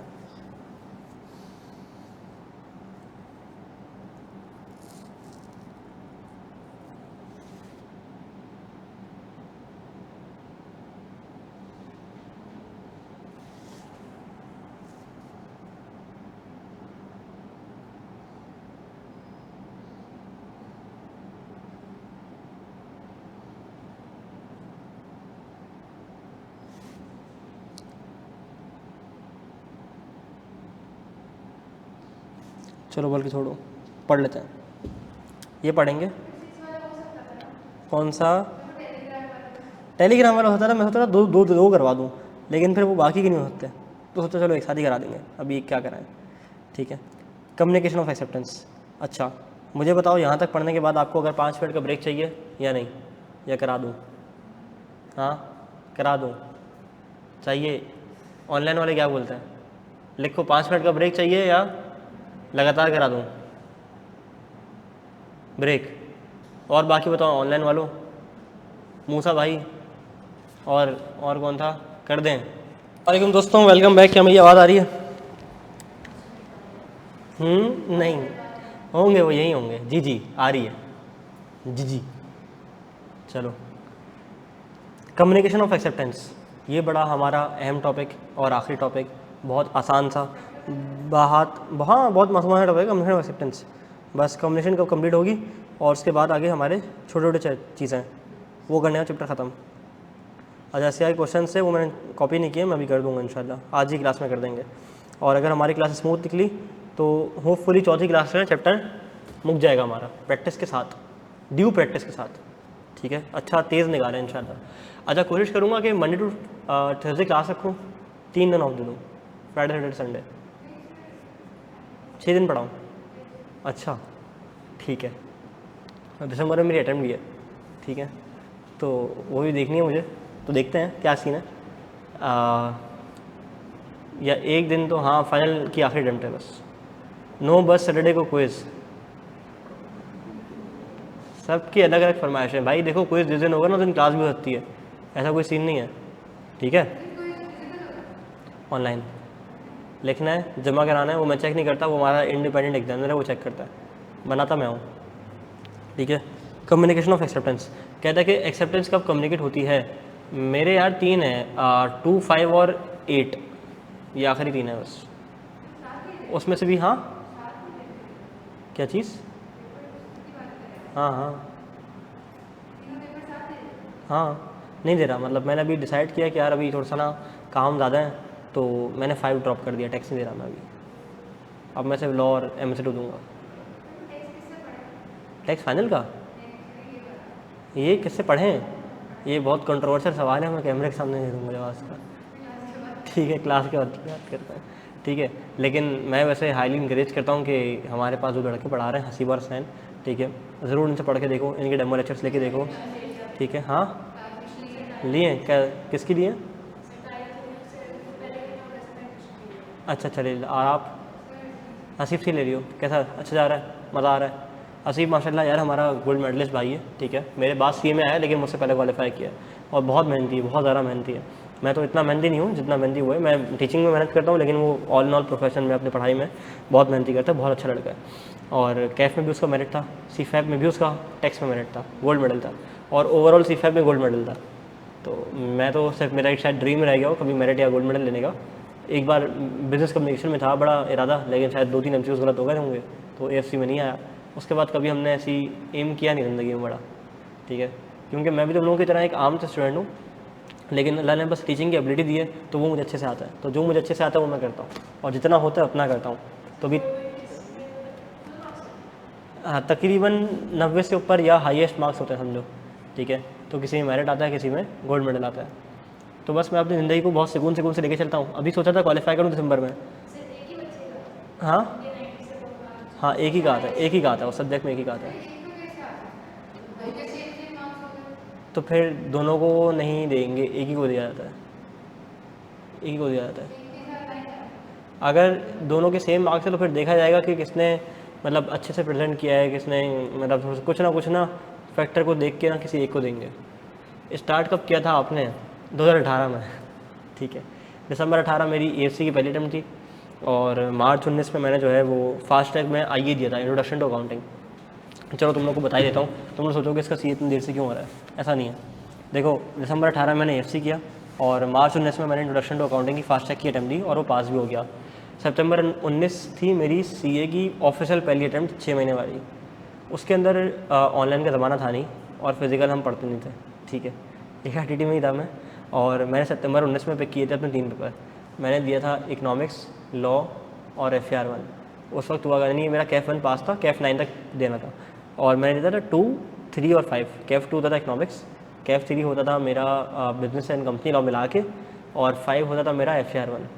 तो उसके अंदर मैंने फिर किया ये कि इकनॉमिक्स यहाँ से पढ़ लेते, यहाँ 2 टीचर थे, एक दिशान मुमताज़ साहब होते थे जो भी पढ़ा रहे, और एक अदनान हुसैन मरहूम होते थे। तो वो मरहूम है, अल्लाह उनको जन्नत बख्शे। तो अदनान हुसैन साहब की क्लास ना थोड़ा सा मतलब वो PhD बहुत क्वालिफाइड टीचर थे, बहुत अच्छे टीचर थे, लेकिन हमारा एटीट्यूड ऐसा था कि PRC ऐसी हल्का फुल्का पढ़ के पास हो जाता है AFC। और कैफ 1 में जो मेरे टीचर्स मिले थे, उन्होंने ना हमें माहौल ऐसा दिया था क्लास में कि जैसे इंटर के कोचिंग सेंटर का माहौल होता है, कोई प्रोफेशनलिज्म नहीं हो, फुल तफरी, हंसी मजाक, जोकिंग चल रही है क्लास में, सिंगिंग कॉम्पिटिशन चल रहा है, ठीक है, 8-8 घंटे की फर्स्ट क्लास हो रही है, क्योंकि जनवरी फरवरी में पेपर अपना क्लास और मार्च में पेपर। तो इंट्रोडक्शन टू अकाउंटिंग का रिटर्न पेपर था, तो उसकी क्लासेस ही 10-10 घंटे की, 12-12 घंटे की इनफैक्ट हुआ करती है, सुबह 9 से रात 9 लग रही है। तो उसमें हम खाना पीना, घूमना, याशी, चाय पीना, सब कुछ कर रहे थे। जब हम कैफ़ में आए तो हमें लगा कि वही वाला माहौल होगा यहाँ भी, लेकिन कैफ़ में टीचर्स ही अलग, पढ़ाने वाले और अच्छे टीचर, प्रोफेशनल टीचर्स। तो खैर शुरू में कुछ सीधी बात है, सही से पढ़ा भी नहीं, सिर्फ सर अहमद की क्लास लेता था ढंग से, माइक्रो वाले की समझ नहीं आती नहीं, ठीक है, और मैक्रो वाले की क्लास भी समझ नहीं आई थी कि पढ़ा क्या रहा है। तो इंटरेस्ट ही नहीं था मतलब इकनॉमिक्स में, और इतना ऑनलाइन रिकॉर्डेड का ज़माना था नहीं, क्लास में रिकॉर्डिंग कर नहीं सकते, वो ऐसी टीचर की अलाउ नहीं था। तो इस करते करते जो है ना कुछ अच्छा सा पढ़ा नहीं खातिर ख्वाह। और हुआ ये कि तकरीबन कोई जून या जुलाई के महीने में जो है ना वो अब्बू की सर्जरी आ गई। अब्बू को जो है ना एक सीवियर ऑपरेशन था अब्बू का। तो मैं झूठ बोल के घर से निकलता था कि मेरी क्लास नहीं है और मैं हॉस्पिटल में जा रहा हूँ। अब घर वाले बोलते थे भाई अभी तो चल रही नहीं क्लास, अभी क्या हुआ, नहीं अभी कोई क्लास नहीं है मेरी। ये बस झूठ बोलता था और क्लास ऑफ करता था और अब्बू के साथ हॉस्पिटल में रहता था। कभी नाइट स्टे कर रहा हूँ, कभी दिन में रह रहा हूँ, ये सोच के कि यार बस मुझे नहीं पता कि क्या हो जाए आगे क्या ना हो, तो अब्बू के साथ रहना है। तो फिर अब्बू के साथ टाइम गुजारा। फिर अब्बू का ऑपरेशन 1 महीने डिले हो गया। वो घर पे उनको दी दवाइयाँ, आप दवाइयाँ खाओ, 1 महीने बाद आपका ऑपरेशन करेंगे। वो 1 महीना ऐसे ही कश्मकश में गुजर गया, दिमाग भी डिस्टर्ब था। और पहले मैं बहुत फील करता था, बहुत इमोशनल था। अब थोड़ा सा प्रैक्टिकल हो गया हूँ, लेकिन पहले मैं बहुत इमोशनल होता था क्योंकि सबसे छोटा बेटा हूँ घर का। तो खैर करते करते ये टाइम भी गुजर गया जुलाई का। उसके बाद जब अब्बू ठीक हो गए तो आखिरी के पेपर में 1 महीने पहले जब मैं किताबें खोलता था ना, तो यकीन मानो तारे ज़मीन पर में जो ईशान नमस्ती के साथ सीन होता था ना, कि वो शब्द उसके सामने घूम रहे होते थे, वो मतलब लेटर्स आर डांसिंग, वो लिटरली मैं फील करता था। इतना मोटा रजिस्टर था FR1 का, कैश लोगो खुला और कुछ समझ ही नहीं आ रहा कि हो क्या रहा है, और मैं फुल पैनिक में। यहाँ क्लास चलती नहीं 8-8, 9-9, 10-10 बजे तक रात की। FR1 की क्लास आती है 10-10 बजे तक चल रही है। टीचर ऑफिस में होते थे, जब वो आते थे तो पढ़ाते थे। सर अहमद उस वक्त एक टॉपिक पढ़ाते थे, पूरा पढ़ाते ही नहीं थे R1। तो खैर सही से नहीं पढ़ा, आखिरी महीने में तबीयत ऑफ हुई, और फिर बस फिर मैंने सोचा कि देने तो हैं पेपर। फिर एक टीचर हैं, बहुत अच्छे काबिल टीचर हैं इकनॉमिक्स के, उनकी वर्कशॉप में मैंने एडमिशन लिया बाहर किसी और इंस्टीट्यूट में। वहाँ से 5 दिन की वर्कशॉप में इकनॉमिक्स पढ़ा, और पेपर से 2 हफ्ते पहले मैंने डिसाइड कर दिया कि मैं अटैम्प्ट दूंगा ही नहीं, तबीयत ही सही नहीं है। खैर वर्कशॉप ले ली थी, 5 दिन में इकनॉमिक्स प्रिपेयर की थी कि 6 घंटे इकनॉमिक्स की वर्कशॉप लेता था, और लाइब्रेरी में जाता था, जो वर्कशॉप में पढ़ा है उसको एक पेज पे लिखता था, याद करता था, और फिर घर जाता था। ये रूटीन करता रहा, लेकिन माइंड डिस्टर्ब था और मैं बीमार पड़ गया। पेपर से जो है एक रात पहले दवाइयाँ स्टार्ट की कि अगले दिन मेरा पहला पेपर इकनॉमिक्स का था। बहरहाल पेपर की सुबह उठा तो पसीने छूट रहे थे, इकनॉमिक्स का पेपर था उस दिन, और भाभी आई मेरे पास, तो भाभी कहती हैं कि दवाई खा लो। मैंने दवाई खाई, नाश्ता किया, अम्मी के पास गया, कहती हैं बेटा तुमने मुझे परेशान कर दिया था, तुम्हारी तबीयत को क्या हो गया था, मौला भी और परेशान होने वाली है। कहती हैं क्यों? मौला मैं इकनॉमिक्स का पेपर देने जा रहा हूँ। अच्छा, मुझे कुछ तैयारी नहीं, कुछ आता नहीं, ठीक है, कुछ भी नहीं आता था, बस मैंने बोला मैं पेपर देने जा रहा हूँ। मैं पेपर देने चला गया, अल्लाह की करनी हुई इकनॉमिक्स पास हो गया, R1 और लॉ रुक गया। अच्छा, उस टाइम में लॉ टीचर एक पढ़ाते थे, तो मैं उनके पास गया, मैं उनका नाम नहीं लूँगा, तो चलो अच्छी बात है कि 2 टीचर पढ़ाते तो एक स्पेसिफिक का नाम नहीं होगा, तो बड़े काबिल टीचर हैं, पुराने टीचर हैं। मैं उनके पास गया एक दिन, तो मैंने सर से कहा कि सर आपका फ़ोन नंबर चाहिए। तो कहते हैं कि उन्होंने मुझे गुस्से से देखा, क्यों? मेरा सर वो कुछ सवाल होगा ना तो पूछ लूँगा। तो उस टीचर ने मुझे जवाब दिया कि अपने आप को इस काबिल बनाओ कि मैं तुम्हें अपना नंबर दूँ। अब फिज़िकल दौर था, कोई ऑनलाइन नहीं, कुछ नहीं, कोई आसरा नहीं, कोई वर्कशॉप नहीं, कोई दूसरा टीचर नहीं, कोई ऑल्टरनेटिव नहीं, आप फंस गए। और क्लैश मैनेज करने होते थे फिजिकल के, अगर एक बच्चा एक सब्जेक्ट वहाँ से ले रहा है, यहाँ से ले रहा है, क्लैश आ गया, बच्चा गया, इतना मुश्किल टाइम था वो। तो सर ने बोला अपने आप को इस काबिल बनाओ कि मैं तुम्हें अपना नंबर दूँ। बस ये बात मैं दिल में लेके वहाँ से निकल गया। मैंने बोला भाई साहब लॉ तो गया, और लॉ फेल हो गया बाकी। फिर अगली उससे टाइम मैं आगे अपने वर्कशॉप्स करवाई थी कुछ, तो वो मैंने डाउनलोड करके रख ली, और फिर मैंने टीचर से पढ़ा, और मैं करके बस अगले टाइम में फिर मैंने लॉ, R1 और टैक्स दिया, तीनों पास। फिर मार्च 20 में पास हो गया, और मार्च 20 के फ़ौरन बाद आ गया कोविड। जब कोविड आया तो सितंबर 20 की अटैम्प्ट थी, मेरे 4 पेपर रह गए थे, BMBS, FAR2, ऑडिट, कॉस्टिंग। मैंने बोला चारों दूंगा, लेकिन क्या पता था कि कोविड की वबा इतनी फैल जाएगी कि हम 6-8 महीने घरों में महसूर हो जाएंगे, तो कुछ पता ही नहीं था। अब सारे भाई घर में, भाभियाँ घर में, मैं घर में, अम्मी अब्बू घर में, बहन घर में, अब जगह ही नहीं पढ़ने की। तो वो भी एक चैलेंजिंग अटैम्प्ट थी, उसमें सिर्फ एक पास हुआ, BMBS, 3 फिर रह गए।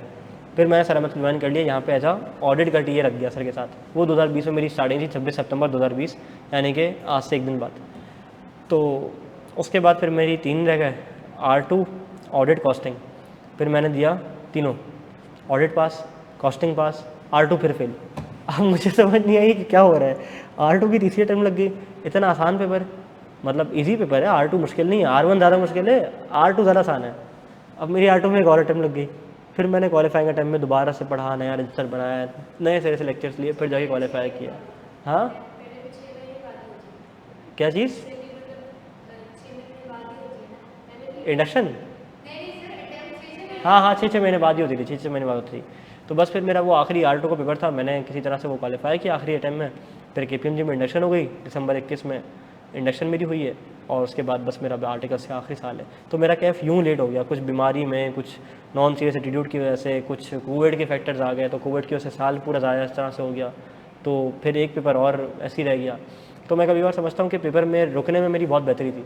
अगर मेरे पेपर ना रुकते तो शायद आज इस मकाम पे भी ना होता, क्योंकि अल्लाह ने ना हर एक इवेंट ज़िंदगी का प्लान किया हुआ था कि मेरा एक ऑडिट का पेपर रुकना है, मैंने सर अहमद का ऑडिट का टीए बनना है, यहाँ से काम सीखना है, स्टार्ट करना है, और फिर मेरी जर्नी आगे पूरी यहाँ तक प्लान थी। तो अल्लाह को पता है कि जो है क्या बेस्ट है। कोविड के दौरान पेपर हुए थे आपके यार? कोविड की प्री अटैम्प्ट थी मार्च 20 और पोस्ट अटैम्प्ट थी सितंबर 22, तो वो हो गई थी। हालांकि सितंबर 20, जून 20 उसकी नहीं हुई थी, CFAP की नहीं हुई थी, लेकिन सितंबर में थोड़े से हालात हो गए थे, तो उन्होंने प्रिकॉशन लेके ICAP में पेपर करवा दिए थे। तो खैर ये थी मेरी कहानी। CFAP की पहले टाइम में फिर लैप्स, ठीक है, 1.5 साल पढ़ा, फिर लैप्स, फिर 2 पास, फिर 3 पास, फिर अब आखिरी के 3 है। अब मैं मतलब इरादा कोई नहीं है कि मैं क्वालिफाई करूँ इस बार। मैंने कहा कि अभी सुकून से 2 दूंगा, 2 निकालूंगा, considering these 2 subjects I have additional responsibilities. तो ये भी देखनी है, फैमिली भी है और चीज़ें भी हैं। तो सोचा बस अभी 2 देते हैं और फिर अगली बार 1 दे देंगे, सुकून से आर्टिकल्स कर देंगे। आर्टिकल्स के आखिरी 6 महीने होंगे, सुकून से गुजार लेंगे। कोई जल्दी नहीं है रश करने की, क्वालिफाई करूँ, आगे जाऊँ, बहुत पैसे कमाऊँ। पैसों की मोहब्बत ना मेरी अम्मा ने दिल से निकाल दी है। मेरे अंदर बहुत डिज़ायर्स थी कि मैं बाहर जाऊँ, पैसे कमाऊँ, बहुत पैसे बनाऊँ, बहुत ज़्यादा पैसे बनाऊँ, लेकिन अम्मी कहती हैं कि बेटा पैसे उतने कमाओ जिसका हिसाब दे सकूँ। तो ये चीज़ ना मेरे अंदर इम्बीड कर दी है मेरी माँ ने कि पैसों की मोहब्बत दिल से निकाल दो, पैसे तुम्हारे पास से खुद आएंगे। तो बस अब मैं बिल्कुल जिस तरह से चल रही है ना ज़िंदगी, गो विद द फ्लो, ठंडे दिमाग से। मैं उस रेस में नहीं हूँ कि क्वालिफाई जल्दी करना है तो फिर पता नहीं क्या कुछ कर लेना है, नहीं, ऐसा नहीं है। बहुत सारी बातें हो गई हैं, वापसी आ जाते हैं कम्युनिकेशन ऑफ एक्सेप्टेंस पे। एक सवाल कर लिया भाई ने कि आपने कब स्टार्ट किया था, उससे हम कहाँ से कहाँ निकल गए।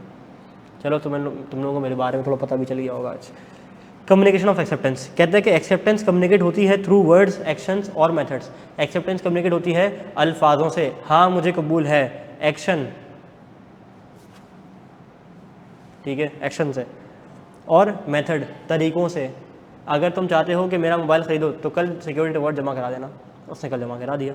Can not be accepted if the offer remain silent. मैंने कहा हाँ भाई चल रहे हैं, बैठा हुआ है, हाँ भाई चलोगे, नो जवाब, ये क्या है? खामोशी नीम रजामंदी होती है ना, एक्सेप्टेंस हो गई ना? नहीं, क्यों? खामोशी नीम रजामंदी नहीं होती। क्या? मना भी नहीं करा लेकिन एक्सेप्ट भी नहीं किया। तो लॉ यहाँ कहता है कि भाई एक्सेप्ट करना ज़रूरी है, ठीक है। ये वो कोई लड़की का केस थोड़ी है कि बंदे ने बोला भाई मुझे आपसे शादी करनी, बंदी ने मना भी नहीं किया तो बंदा कंफ्यूज, हाँ यार उसने हाँ भी नहीं बोला लेकिन ना भी नहीं बोला, ठीक है, हाँ भी बोल सकती है, अभी चांस है मेरा, यहाँ चांस वांस नहीं चलता, ठीक है। यहाँ जो है ना वो एक्सप्रेसिवली कम्युनिकेट करना पड़ता है आपको। कौन सी?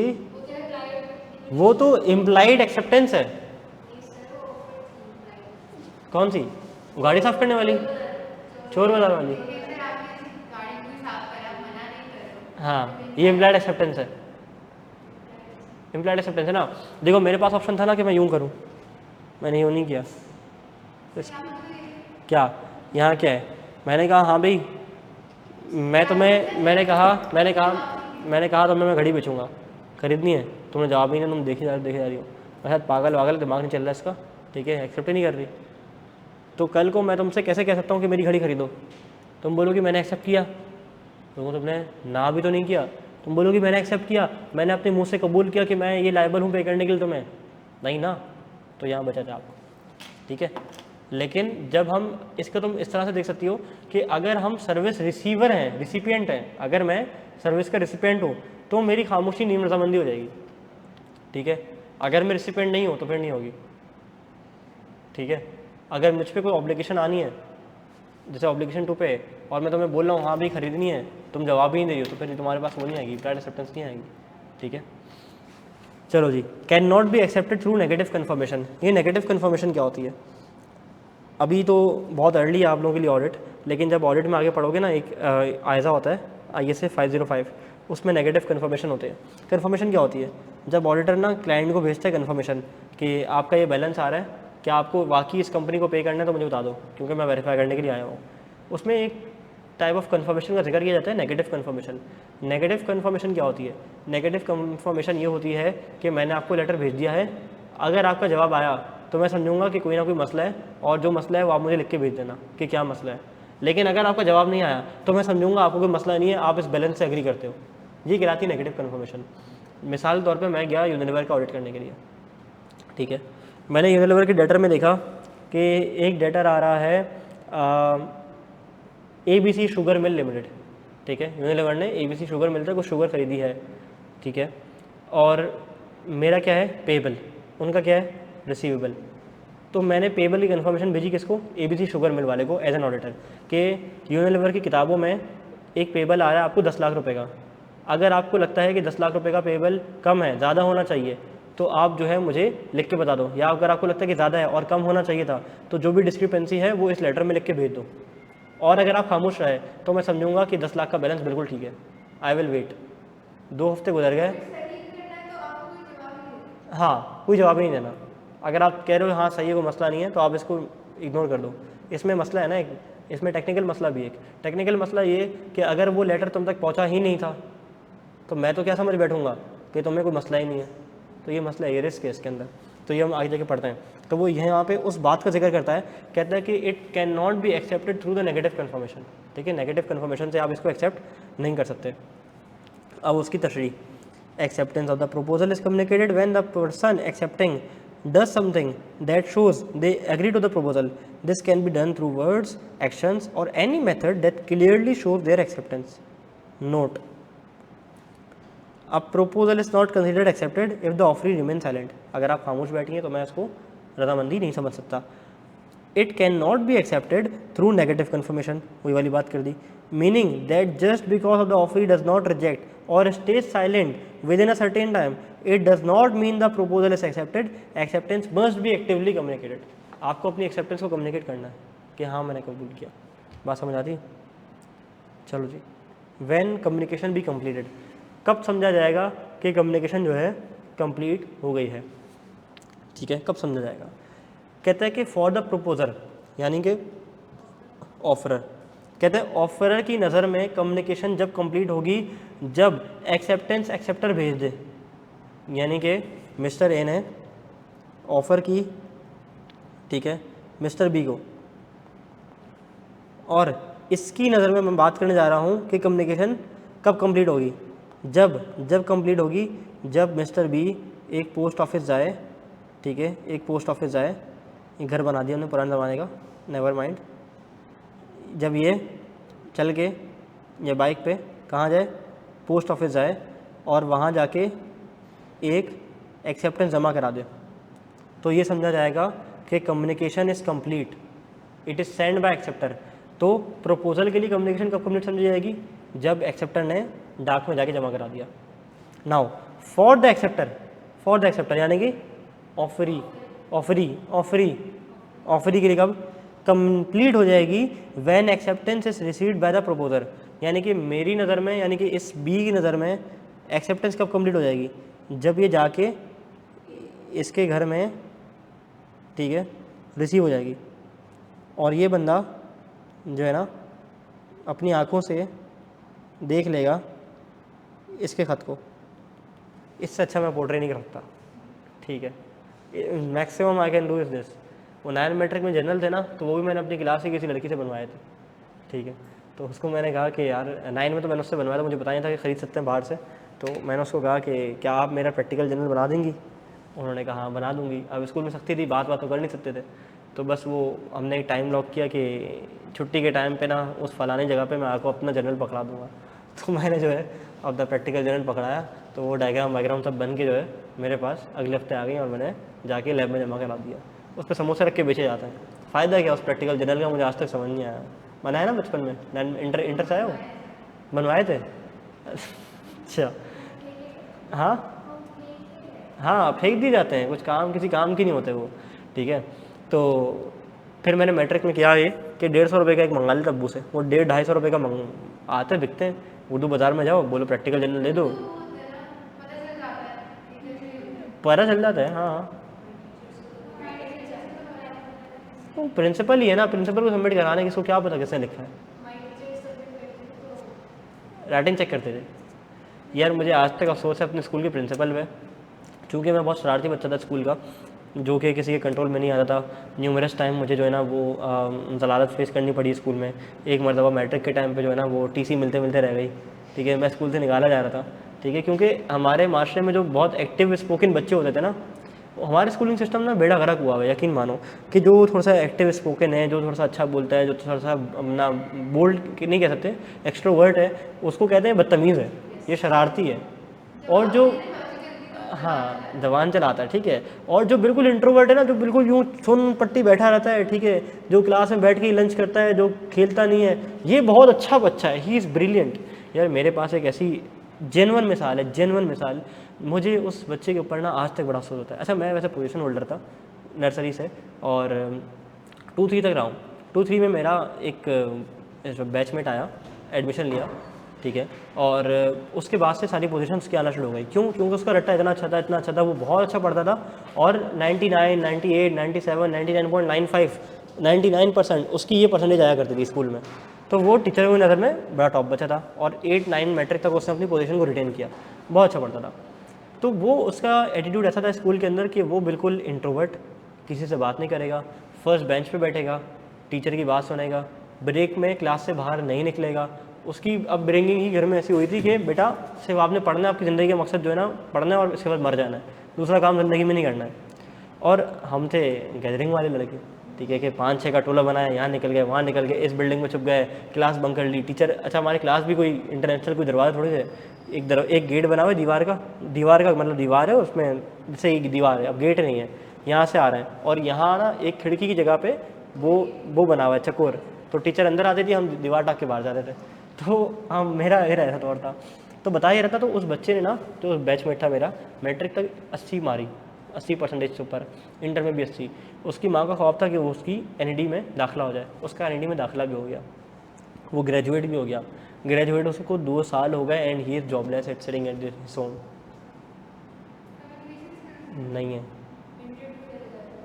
यही मसला, जितनी जगह इंटरव्यू हुआ कहीं जॉब नहीं हुई। तुम उस बेचारे को कभी देखो ना, तो वो बेचारा ना बुझ गया है, ना बोलता है, ना सुनता है, ना किसी से बात करता है, ना किसी गैदरिंग में जाता है, ना शादियाँ अटेंड करता है। उसको भी हम एक दोस्त के घर लेकर गए, मतलब मैं जा रहा हूँ, मैं मार चल रहा है, नहीं तुम लोग जाओ, अरे मैं तुम्हें लेने आ रहा हूँ, चलो ठीक है आ जाओ। उसको मैंने बिठाया गाड़ी में, उसको मैं दोस्त के घर लेकर गया। तो ऐसे लोगों को हमारी सोसाइटी में जो टीचर्स हैं ना, जो स्कूल वाले होते हैं, वो बहुत हाई रिगार्ड करते हैं कि बच्चा बड़ा अच्छा है, लेकिन इस बच्चे ने फिर आगे जाके क्या बनना है आपको नहीं पता, वो ज़िंदगी में फिर कम्पीट नहीं कर पाता। खैर, कहाँ से बात शुरू हुई थी मेरी? अगेन आज बहुत सारी बातें कर ली हैं। खैर चलो, समझ आई बात, ये कम्युनिकेशन कब कंप्लीट होती है।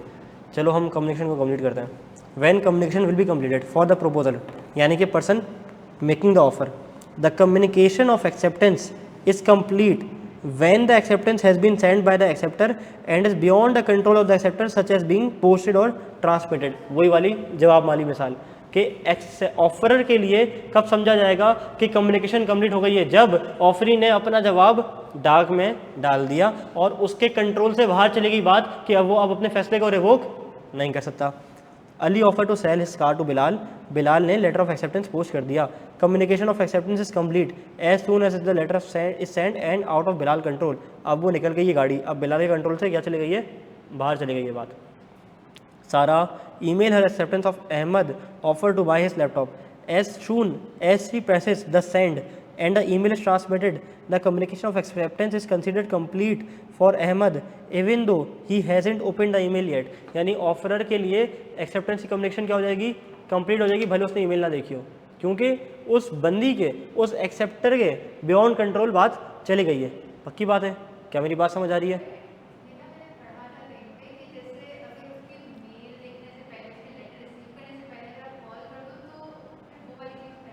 देखो उसने मेल नहीं देखी, इसमें कसूर किसका है? हाँ,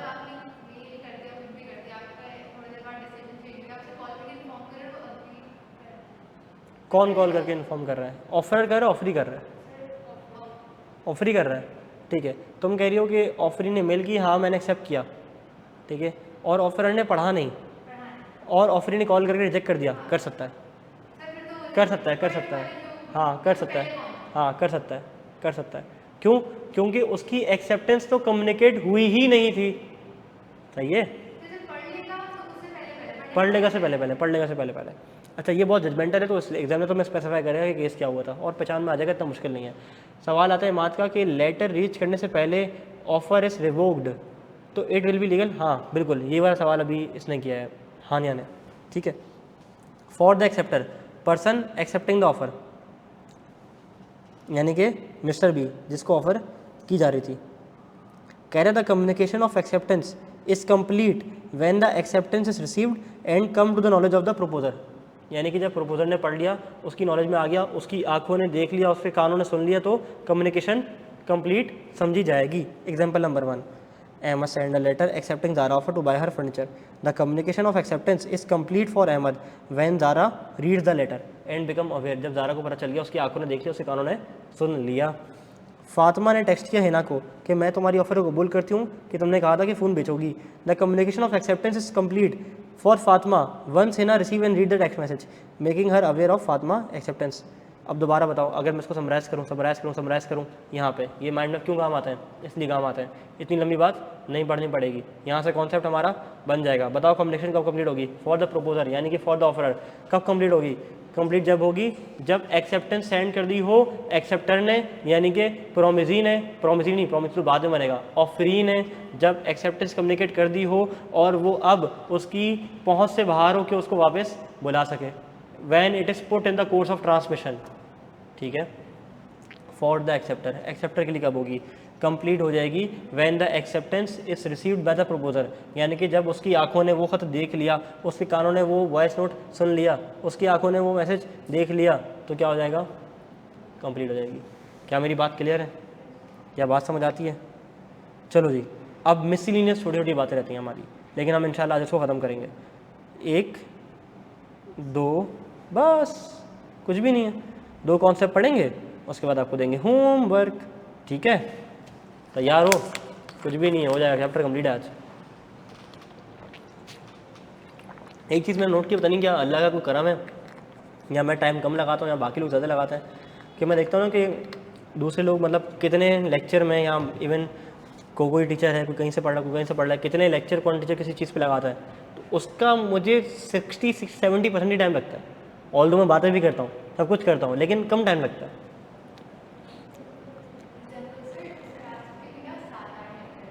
अच्छा, 4 लेक्चर में ख़त्म, ठीक है। लेकिन अगर हम प्रैक्टिस क्लास लगाएंगे जैसे इसके ऊपर, तो कितने लग जाएंगे प्रैक्टिस क्लास? 1 लग जाएगी, 2 लग जाएंगी, 4-6 लेक्चर में ख़त्म। प्रैक्टिस क्लास के अलावा 8 लेक्चर, तो शायद फिर कम ड्यूरेशन की एक होगी ना।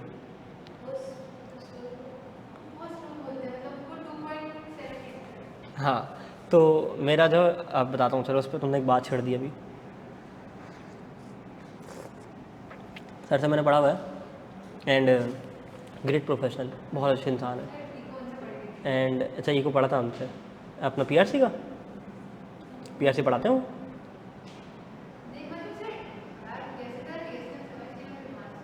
नहीं पढ़ा, ई को पढ़ाते हो? समझ गया, मैं समझ गया। तो मैंने उनसे कैफ लेवल पे ऑडिट पढ़ा था, C-FAP 6 पे भी ऑडिट पढ़ा था।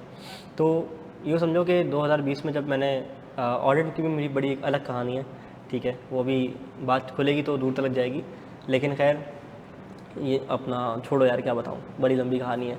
एक दफ़ा मैं यहाँ की ऑडिट की क्लास से बाहर निकाला गया था ठीक है, क्योंकि यहाँ जो टीचर पढ़ाते थे, अच्छा क्योंकि मैं 2020 में स्टूडेंट था, ये कुछ नहीं था, तो जो टीचर पढ़ाते थे ना, उन्होंने अपना कोर्स शेयर कर दिया था किसी और से without informing the ARTT management. तो मैं बीइंग ए स्टूडेंट कहता था कि भाई मैंने 18,000 रुपये पूरे पे किए, जिस टीचर से पढ़ने के लिए पे किए तो वो पढ़ाए। तो और हम 6-8 लोग हाईलाइटेड थे, हमने ग्रुप पे शो डाल दिया ARTT का कि सर अहमद प्लीज़ लोग, और इधर पोस्ट उधर पोस्ट के भाई आपको पैसे दिए पढ़ाने के, जिस टीचर से वो टीचर खुद नहीं पढ़ा रहा। फिर उन टीचर को कोविड हो गया, फिर मसले हो गए, परेशानी हो गई, तो उस टीचर ने फिर अगले कुछ टाइम बाद ना अपना एक अलग इंस्टीट्यूट खोल लिया था। उसके बाद उन टीचर भाई ने मुझे अपने ग्रुप से निकाल दिया, ठीक है, और कहा कि मैं सबको फ्री में पढ़ाऊँगा सिवाय इसके, ठीक है। मुझे उन्होंने कहा, मैंने उनको कॉल की सर पोर्टल का एक्सेस देने, क्वालिफाइंग अटेम्प्ट सर प्लीज़ दे दें, सर पढ़ने दें। तो उन्होंने कहा कि जैसे तुमने मेरी शिकायत की थी ना, उससे जाके ऑडिट पढ़ो। तो बस फिर सर मैंने सिखाया, गाइड किया, फिर सर अगली अटैम्प्ट फेल हो गया था, खैर उस टाइम में, फिर अगली अटैम्प्ट में सर से मैंने पढ़ लिया था। एंड ग्रेट इंडिविजुअल, बहुत अच्छे इंसान है। आप कहते हो ना स्लो बोलते हैं, तो एक दफ़ा मेरा इत्तेफाक हुआ मिलने का, मैं लाहौर गया था दिसंबर में, तो मैं सर के साथ बैठा, मैंने कहा सर मुझे लगता था कि आप हकीकत में भी स्लो बोलते होंगे, तो आपकी तो बात बिल्कुल सही है, आप तो बिल्कुल सही स्पीड में बोलते हैं। तो कहते हैं कि बेटा मैं डेलिबरेटली स्लो बोलता हूँ क्लास में, ठीक है, मेरी 2 चीज़ें होती हैं कि एक तो आहिस्ता बोलूँ और एक ऊंचा बोलूँ, ताकि मुश्किल कॉन्सेप्ट ना आसानी से समझ आ जाए। तो उनका नेचर ही ऐसा है। लेकिन अल्हम्दुलिल्लाह इस मार्केट में, भले नॉर्थ में हो साउथ में हो, जितने भी टीचर्स पढ़ा रहे हैं सबसे बहुत अच्छे टर्म्स हैं। हर कॉलेज में हर टीचर जो है ना वो बड़ी इज़्ज़त से पेश आते हैं, बड़ी इज़्ज़त से मिलते हैं, ठीक है। कोई भी टीचर हो, कहीं के भी हो, अल्हम्दुलिल्लाह किसी से भी जाके मेरा नाम लोगी ना, तो सर अहमद का नाम लोगी तो अच्छे लफ्ज़ों में याद करेंगे। तो हम ये एक पोस्ट कोविड बहुत बड़ा फ़ायदा ये हुआ है कि सारे टीचर्स ना नॉर्थ के हों साउथ के हों, वो आपस में कनेक्ट हो गए। पहले बड़े बैरियर्स थे, फिजिकल ऑडियंस वहाँ की अलग थी, यहाँ की अलग थी, अब सब मिक्स हो गया। अब हमारी एक्सेस पोस्ट कोविड नॉर्थ में बहुत हो गई है, उनकी एक्सेस यहाँ हो गई है, तो सब एक दूसरे को जानने लगे हैं अक्रॉस पाकिस्तान के। यार पाकिस्तान में कराची के अलावा भी और टीचर हैं, लाहौर वाले बोलते हैं लाहौर के अलावा भी कराची में सर अहमद ज़मीर है, तो सर अहमद की तो बड़ी रिकग्निशन है माशाल्लाह। जैसे कि यहाँ पे हम पंजाब के टीचर्स को कभी कभार फ़ैन मूवमेंट होता है ना हमारा, क्या इतने बड़े टीचर, वैसे पंजाब के बच्चे सर अहमद के लिए जो है ना वो दीवाने होते हैं। तो ये एक बड़ा फ़ायदा हुआ है। चलो जी बढ़ता हम एक स्टेप आगे। एक्सेप्टेंस बाय परफॉर्मिंग कंडीशन और रिसीविंग कंसिडरेशन। हेडिंग पढ़ के समझ आ जाना चाहिए कौन सी कंडीशन, जो बताया था वो कर लो, या receiving consideration. Acceptance by performing required action. अगर तुम चाहते हो कि मैं तुम्हें अपना लैपटॉप बेच दूँ तो कल मेरे घर पे आके पैसा जमा करा देना। उसने कुछ भी नहीं बोला, वो चला गया, ठीक है, वो चला गया, अगले दिन वो आया पैसे लेकर आ गया, तो क्या एक्सेप्टेंस हो गई? क्यों? क्योंकि उसने कर ली परफॉर्मेंस, कर ली कंडीशन की। मैंने कहा कि अगर तुम चाहते हो कि मैं तुम्हें अपना आईपैड बेच दूँ तो मुझे जो है कम से कम 5,000 रुपये का सिक्योरिटी डिपॉजिट रखवा देना। मैंने जेब से निकाले 5,000 रुपये, उसको दे दिए। ये क्या है? रिसीविंग कंसिडरेशन, एक्सेप्टेंस हो गई। आओ पढ़ लो। If someone accept the condition of the proposal by performing the required actions और by acceptance in the form of consideration in offer in exchange of a promise, this count as acceptance by the proposer. Ali offer to sell 30 chair to साथ for 2,000 रुपये each, यानी कि कितने की बन गई? 2,000 into 30 60,000, 60,000 ऐसा ही है, 6 लाख। अच्छा ही टेल साथ, अगर तुम अग्री करते हो तो प्लीज़ 60 की पड़ेगी क्या यार, इतनी बुरी मैथ नहीं है मेरी अभी, ठीक है। अच्छा उसने कहा कि अगर तुम अग्री करते हो तो प्लीज़ 20% का अमाउंट पे कर दो कल तक। साद ने 20% का पे कर दिया अली के बैंक अकाउंट में बिल्कुल अगले दिन, कुछ कहे बगैर। ये क्या है? वैलिड एक्सेप्टेंस है। क्यों? क्योंकि उसने भले हाँ ना कहा हो, मुंह से कुछ ना कहा हो, आंखों से कुछ ना कहा हो, इशारों में कुछ ना कहा हो, लेकिन उसने काम कर डाला, ठीक है। ये इम्प्लाइड एक्सेप्टेंस ही कह सकते हो आप इसको, ठीक है। एक्सेप्टेंस बाय परफॉर्मिंग कंडीशंस और रिसीविंग कंसिडरेशंस, ठीक हो गया। अब आ जाओ रिवोकेशन ऑफ एक्सेप्टेंस पे, कि क्या एक्सेप्टेंस एक दफ़ा हो गई तो वो रिवोक हो सकती है? वही वाली बात जिस पे हम बहस करते हैं ना अभी, कि कब रिवोक होगी कब नहीं होगी। वो कहता है कि अगर एक दफ़ा आपकी एक्सेप्टेंस कम्युनिकेट हो गई तो फिर वो रिवोक नहीं हो सकती। एक दफ़ा म्यान से वो निकल गया तीर, ठीक है, कमान से नहीं, म्यान में तलवार होती है, कमान में तीर होता है, मैं क्यों मिक्स कर रहा हूँ उसको, ठीक है। एक दफ़ा वो क्या है? कमान से तीर निकल गया तो वापस नहीं आ सकता। Can be revoked before communication is complete. अब कम्युनिकेशन कब कम्प्लीट होती है? जब लेटर पढ़ लेता है। यानी कि अगर मैं उसको कनेक्ट करूँ यहाँ से, फॉर द एक्सेप्टर कब? Received by the proposer. अगर उसको रिसीव नहीं हुई है उससे पहले मैं रिवोक कर सकता हूँ। पहले एक्सेप्टेंस का लेटर जाएगा, बिल्कुल ठीक कह रही हो। लेकिन अगर एक्सेप्टेंस का लेटर जा रहा है तो इससे पहले मैंने कॉल कर ली, हाँ भाई मैं रिवोक करता हूँ, तो फिर क्या हो जाएगा? हाँ हो सकता है उसने बोला हो कि जब आपने एक्सेप्ट करना हो तो मुझे लेटर के थ्रू ही करना, तो एक्सेप्टेंस तो लेटर के थ्रू हुई, लेकिन रिवोकेशन मैंने बाय कॉल कर ली, ठीक है। तो कुछ भी उम्मीद की जा सकती है। डुंग डुंग डुंग डुंग डुंग डुंग डुंग। चलो जी पढ़ लेते हैं इसको। Revocation of acceptance. An acceptance may be revoked at any time before the communication of its acceptance is complete as against the acceptor but not afterwards. Example number 1 कहते हैं कि Sara offer to sell her car to Ahmed ने letter of acceptance भेजा, लेकिन उसका mind change हो गया। उसने कॉल की सारा को, इससे पहले कि वो लेटर रिसीव करे तो उसने क्या किया? कॉल करके मना कर दिया। तो बेवकूफ़ आदमी पहले ही कॉल करके एक्सेप्टेंस दे देता, ठीक है। लेकिन होता है कोई मैनर प्रिस्क्राइब किया हो तो उसी मैनर में एक्सेप्टेंस देनी हो, ठीक है। बातें करते करते चाय ठंडी हो जाएगी।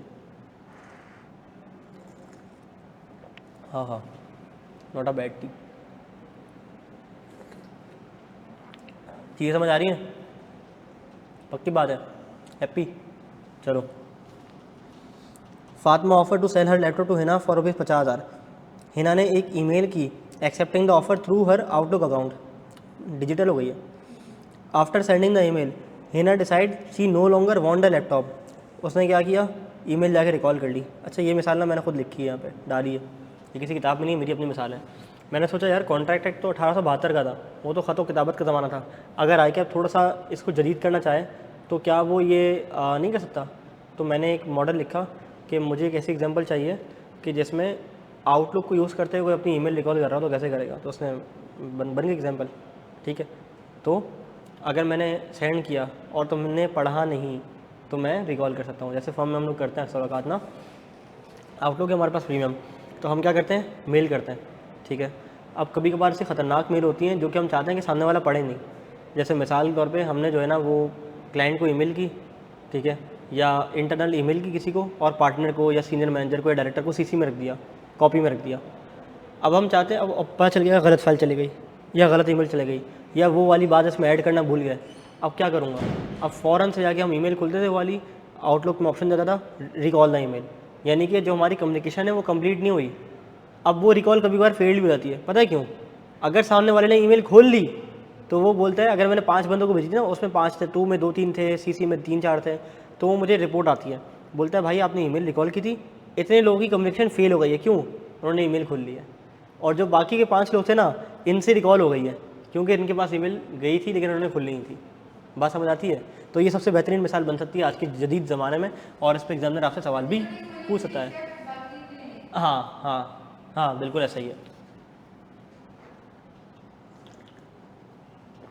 इस पर स्पेसिफिक ऑफर का एक अच्छा सवाल बन सकता है।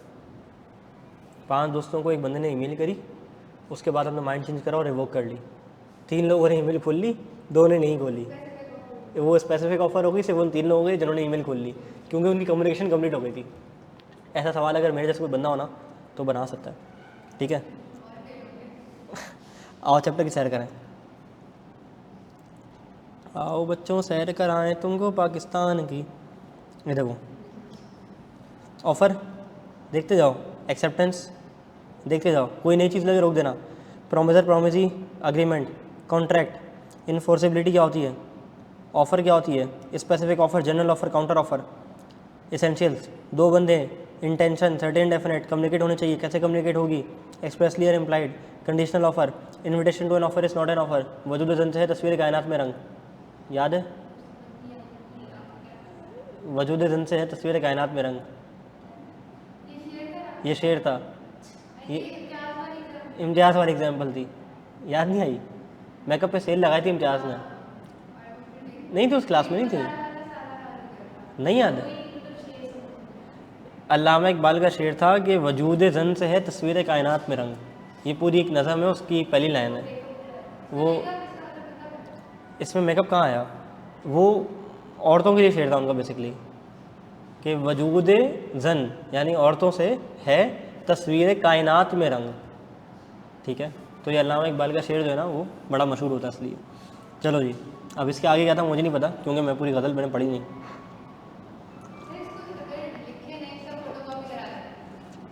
क्या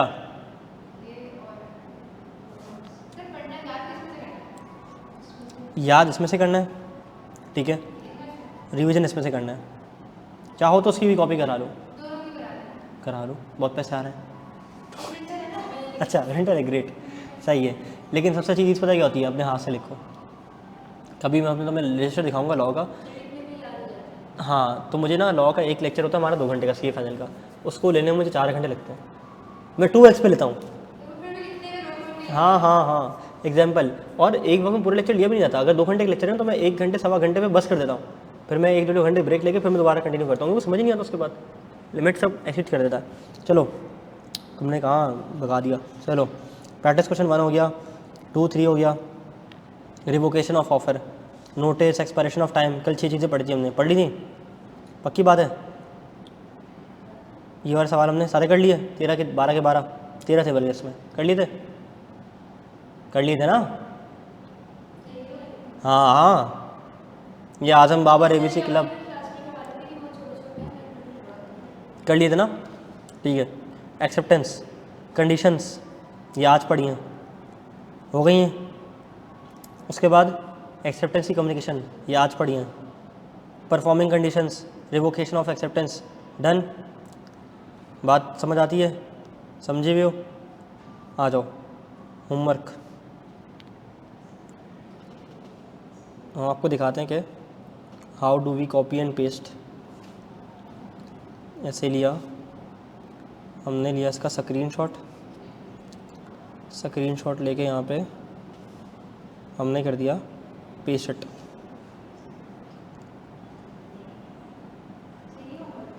नहीं बस नहीं, अभी तो पार्टी शुरू हुई है। देखते हैं ना क्या देना चाहिए।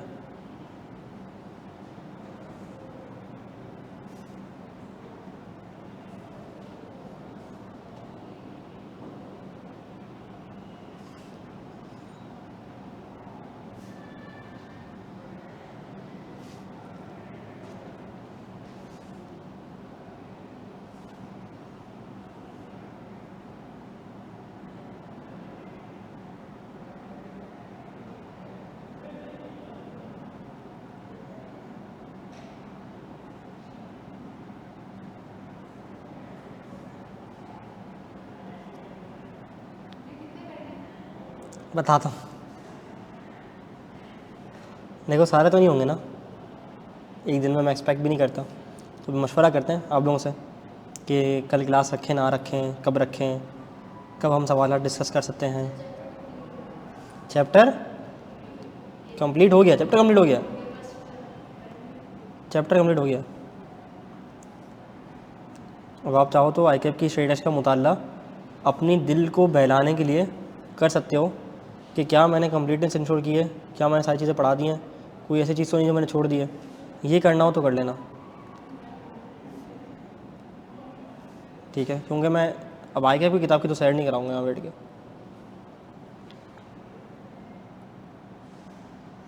ये हो गया 23। अच्छा, इसके अंदर ना माइट भी 2023 तक के कुछ सवाल हमारे पास कवर हो जाएं, ठीक है, 2023 स्प्रिंग या 2022 सितंबर तक के हो जाएं, उसके बाद 24 के नहीं होंगे। इसकी एक हिकमत है जो मैंने नहीं रखी है इसके अंदर, ठीक है। वो हिकमत ये है कि स्टूडेंट्स मुझे कहते हैं, लास्ट टाइम भी उन्होंने कम्युनिटी में कहा था कि यार अगर आप 2024 का पेपर भी करा दोगे क्लास में तो अब क्या करेंगे, है ना। कुछ तो अनसीन हमारे पास होना चाहिए ना, कितनी प्रैक्टिस के बाद अगर हम रिसेंट 2 टाइम के पेपर करने बैठे तो हमसे हों। तो मैं जानबूझ के वो 2 टाइम के पास पेपर नहीं डिस्कस करता क्लास में with in during the course, ठीक है। लेकिन उसके बाद सब्सिक्वेंटली रिकॉर्ड करा के आपको बोलोगे तो दे दूँगा, ठीक है।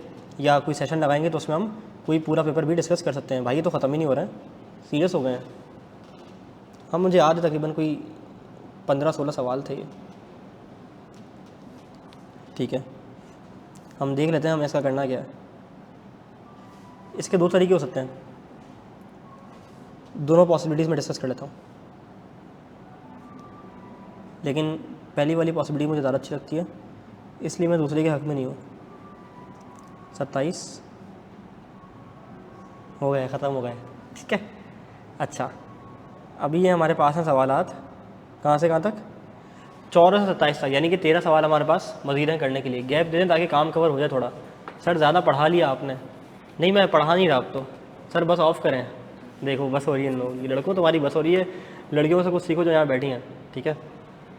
चलो अब देखो, इसमें मेरे पास है ना 2 प्रपोजल्स हैं, अब तुम लोग बताओ कि क्या अच्छा लगेगा। एक तरीक़ेकार ये है कि इसमें से कुछ रीज़नेबल सवाल जो है ना तुम लोग करो होमवर्क में, सही है। और आज का दिन ले लो, कब का, 25 का, 26 का ले लो, 27 का ले लो। संडे को हमें क्लास रखें ऑनलाइन, ठीक है। और उसके अंदर 2 एजेंडा होंगे हमारे, 2 घंटे की क्लास होगी। एक तो होगा ये कि हम ये सारे प्रैक्टिस के क्वेश्चन डिस्कस कर लेंगे, जूम पे होगी, घर से सुकून से ले लूँगा सारे जो प्रैक्टिस के सवाल ना, 14 से लेकर कहाँ तक के, 27 तक के, ये हम एक ही करके डिस्कस कर लेंगे, तुम लोग करके लाओगे। 13 सवाल है। अगर मैं कहूँ कि 13 सवाल को आप करो, आज के बुध है ना, हाँ बुध जुमरात जुम्मा हफ्ता, तो 13 डिवाइड बाई 4 करो, कितने हो गए, अराउंड 2.5 सवाल, 2.5 3 सवाल, हाँ 3 सवा 3 सवाल बनेंगे, ये तुम्हारे बनेंगे 3.25 तकरीबन, है ना। तो 3 सवाल तुम लोग रोज़ सॉल्व करो, और फिर हम लोग हफ्ते को इतवार को क्लास रखें, इतवार को चैप्टर ना वाइंड अप करना है बैठ के, ठीक है। और उसके साथ साथ इसके MCQs डिस्कस करना है जूम की लाइव क्लास में, बट इंश्योर के सबकी पार्टिसिपेशन हो तो फिर मैं क्लास लूँगा, वरना मैं नहीं लूँगा, ठीक है। एक तरीक़ेकार ये हो गया। दूसरा तरीक़ेकार ये है कि हम इस चैप्टर को यहाँ पे ख़त्म करें, तुम लोग होमवर्क करो 2-3 सवाल, और मैं शुरू कर दूँ अगली क्लास से एक नया चैप्टर नंबर 3 पे चले जाऊँ, और फिर मैं चैप्टर नंबर 3 पढ़ाते हुए तुम्हें दूँ कि जनाब आओ पहले वो वाला होमवर्क डिस्कस करते हैं, तो टीचर बेटर, एक पाँव यहाँ होगा एक पाँव वहाँ होगा। पहला वाला ऑप्शन सही है ना, मुझे भी ज़्यादा अच्छा लगता है कि एक बार हमने पढ़ के इस चैप्टर को पूरे ख़त्म कर दिया, ठीक है। पहले चैप्टर सारे सवाल कर लेते हैं, ये सारे इंशाल्लाह तुमसे हो जाएंगे, कोई मसले वाली बात नहीं है। तो ऑनवर्ड्स एंड तुम लोगों के ऊपर है, चैप्टर नंबर 2 तुम्हारे हवाले, 14 से लेकर 27 तक जितने सवाल आते हैं ये आपने करने हैं। इसमें देखो ज़्यादातर एग्जाम्पल आ रही हैं, एग्जाम्पल एग्जाम्पल एग्जाम्पल। ये एग्जाम्पल है इंतहाई आसान होती हैं। बाकी कुछ पास पे का सवाल है जो आपने रिटर्न में करके लाना है, ठीक है। मेरी इल्तिजा है अगर नहीं करना हो तो नहीं करो, ये एहसान नहीं करना कि कर भी लिया और रिटर्न भी नहीं किया, सब देख लिया, हाँ सोचा अच्छा इसका आंसर ये होगा, हाँ ये एक्सेप्टेंस है, हाँ ये नहीं है, कंडीशनल ऑफर है, काउंटर ऑफर है, हाँ ठीक है, हाँ सही है, मेरे भी जहन में करीब करीब तो आ गया था, हाँ ठीक है मेरी तैयारी हो गई। इसका मतलब है कि तुम अपने आप को बेवकूफ़ बना रहे हो, ठीक है। तो अपने आप को बेवकूफ़ नहीं बनाना। जब मैं मेहनत कर रहा हूँ, ड्यू टाइम दोनों को दे रहा हूँ प्रैक्टिस करने के लिए, तो इसका पूरा पूरा उठाओ फ़ायदा। बात समझ आ रही है, ठीक है। तो no classes Thursday Friday Saturday, ऐसा नहीं कि कभी नहीं होंगी, लेकिन चूंकि हमारा चैप्टर का ब्रेक लग गया है, अगर अगले चैप्टर का ब्रेक नहीं लगा तो हफ्ते को भी हो जाएगी क्लास, कोई मसला नहीं है। तो 3 दिन लो, इस चैप्टर को रीड करो, इस चैप्टर को समझो, इस चैप्टर में कोई सवाल कोई परेशानी किसी भी किस्म का मसला आता है डिस्कस विद मी। इतवार को हम इस चैप्टर को ऑफिशियली क्लोज़ करेंगे इंशाअल्लाह ताला, अल्लाह ने चाहा तो पीर से एक नई क्लास के साथ एक नए चैप्टर का आगाज़, ठीक है। चलो जी, आज बहुत सारी बातें कर ली हैं, क्लास लेट स्टार्ट करके भी 1 घंटे 32 मिनट का कोटा वसूल हो गया, 2 मिनट के ब्रेक के साथ 1 घंटे 30 मिनट पूरे हो गए हमारे, ठीक है। चलो जी, अपना बहुत सारा ख्याल रखिएगा, अगली क्लास में मुलाकात होती है। अस्सलाम वालेकुम वरहमतुल्लाह।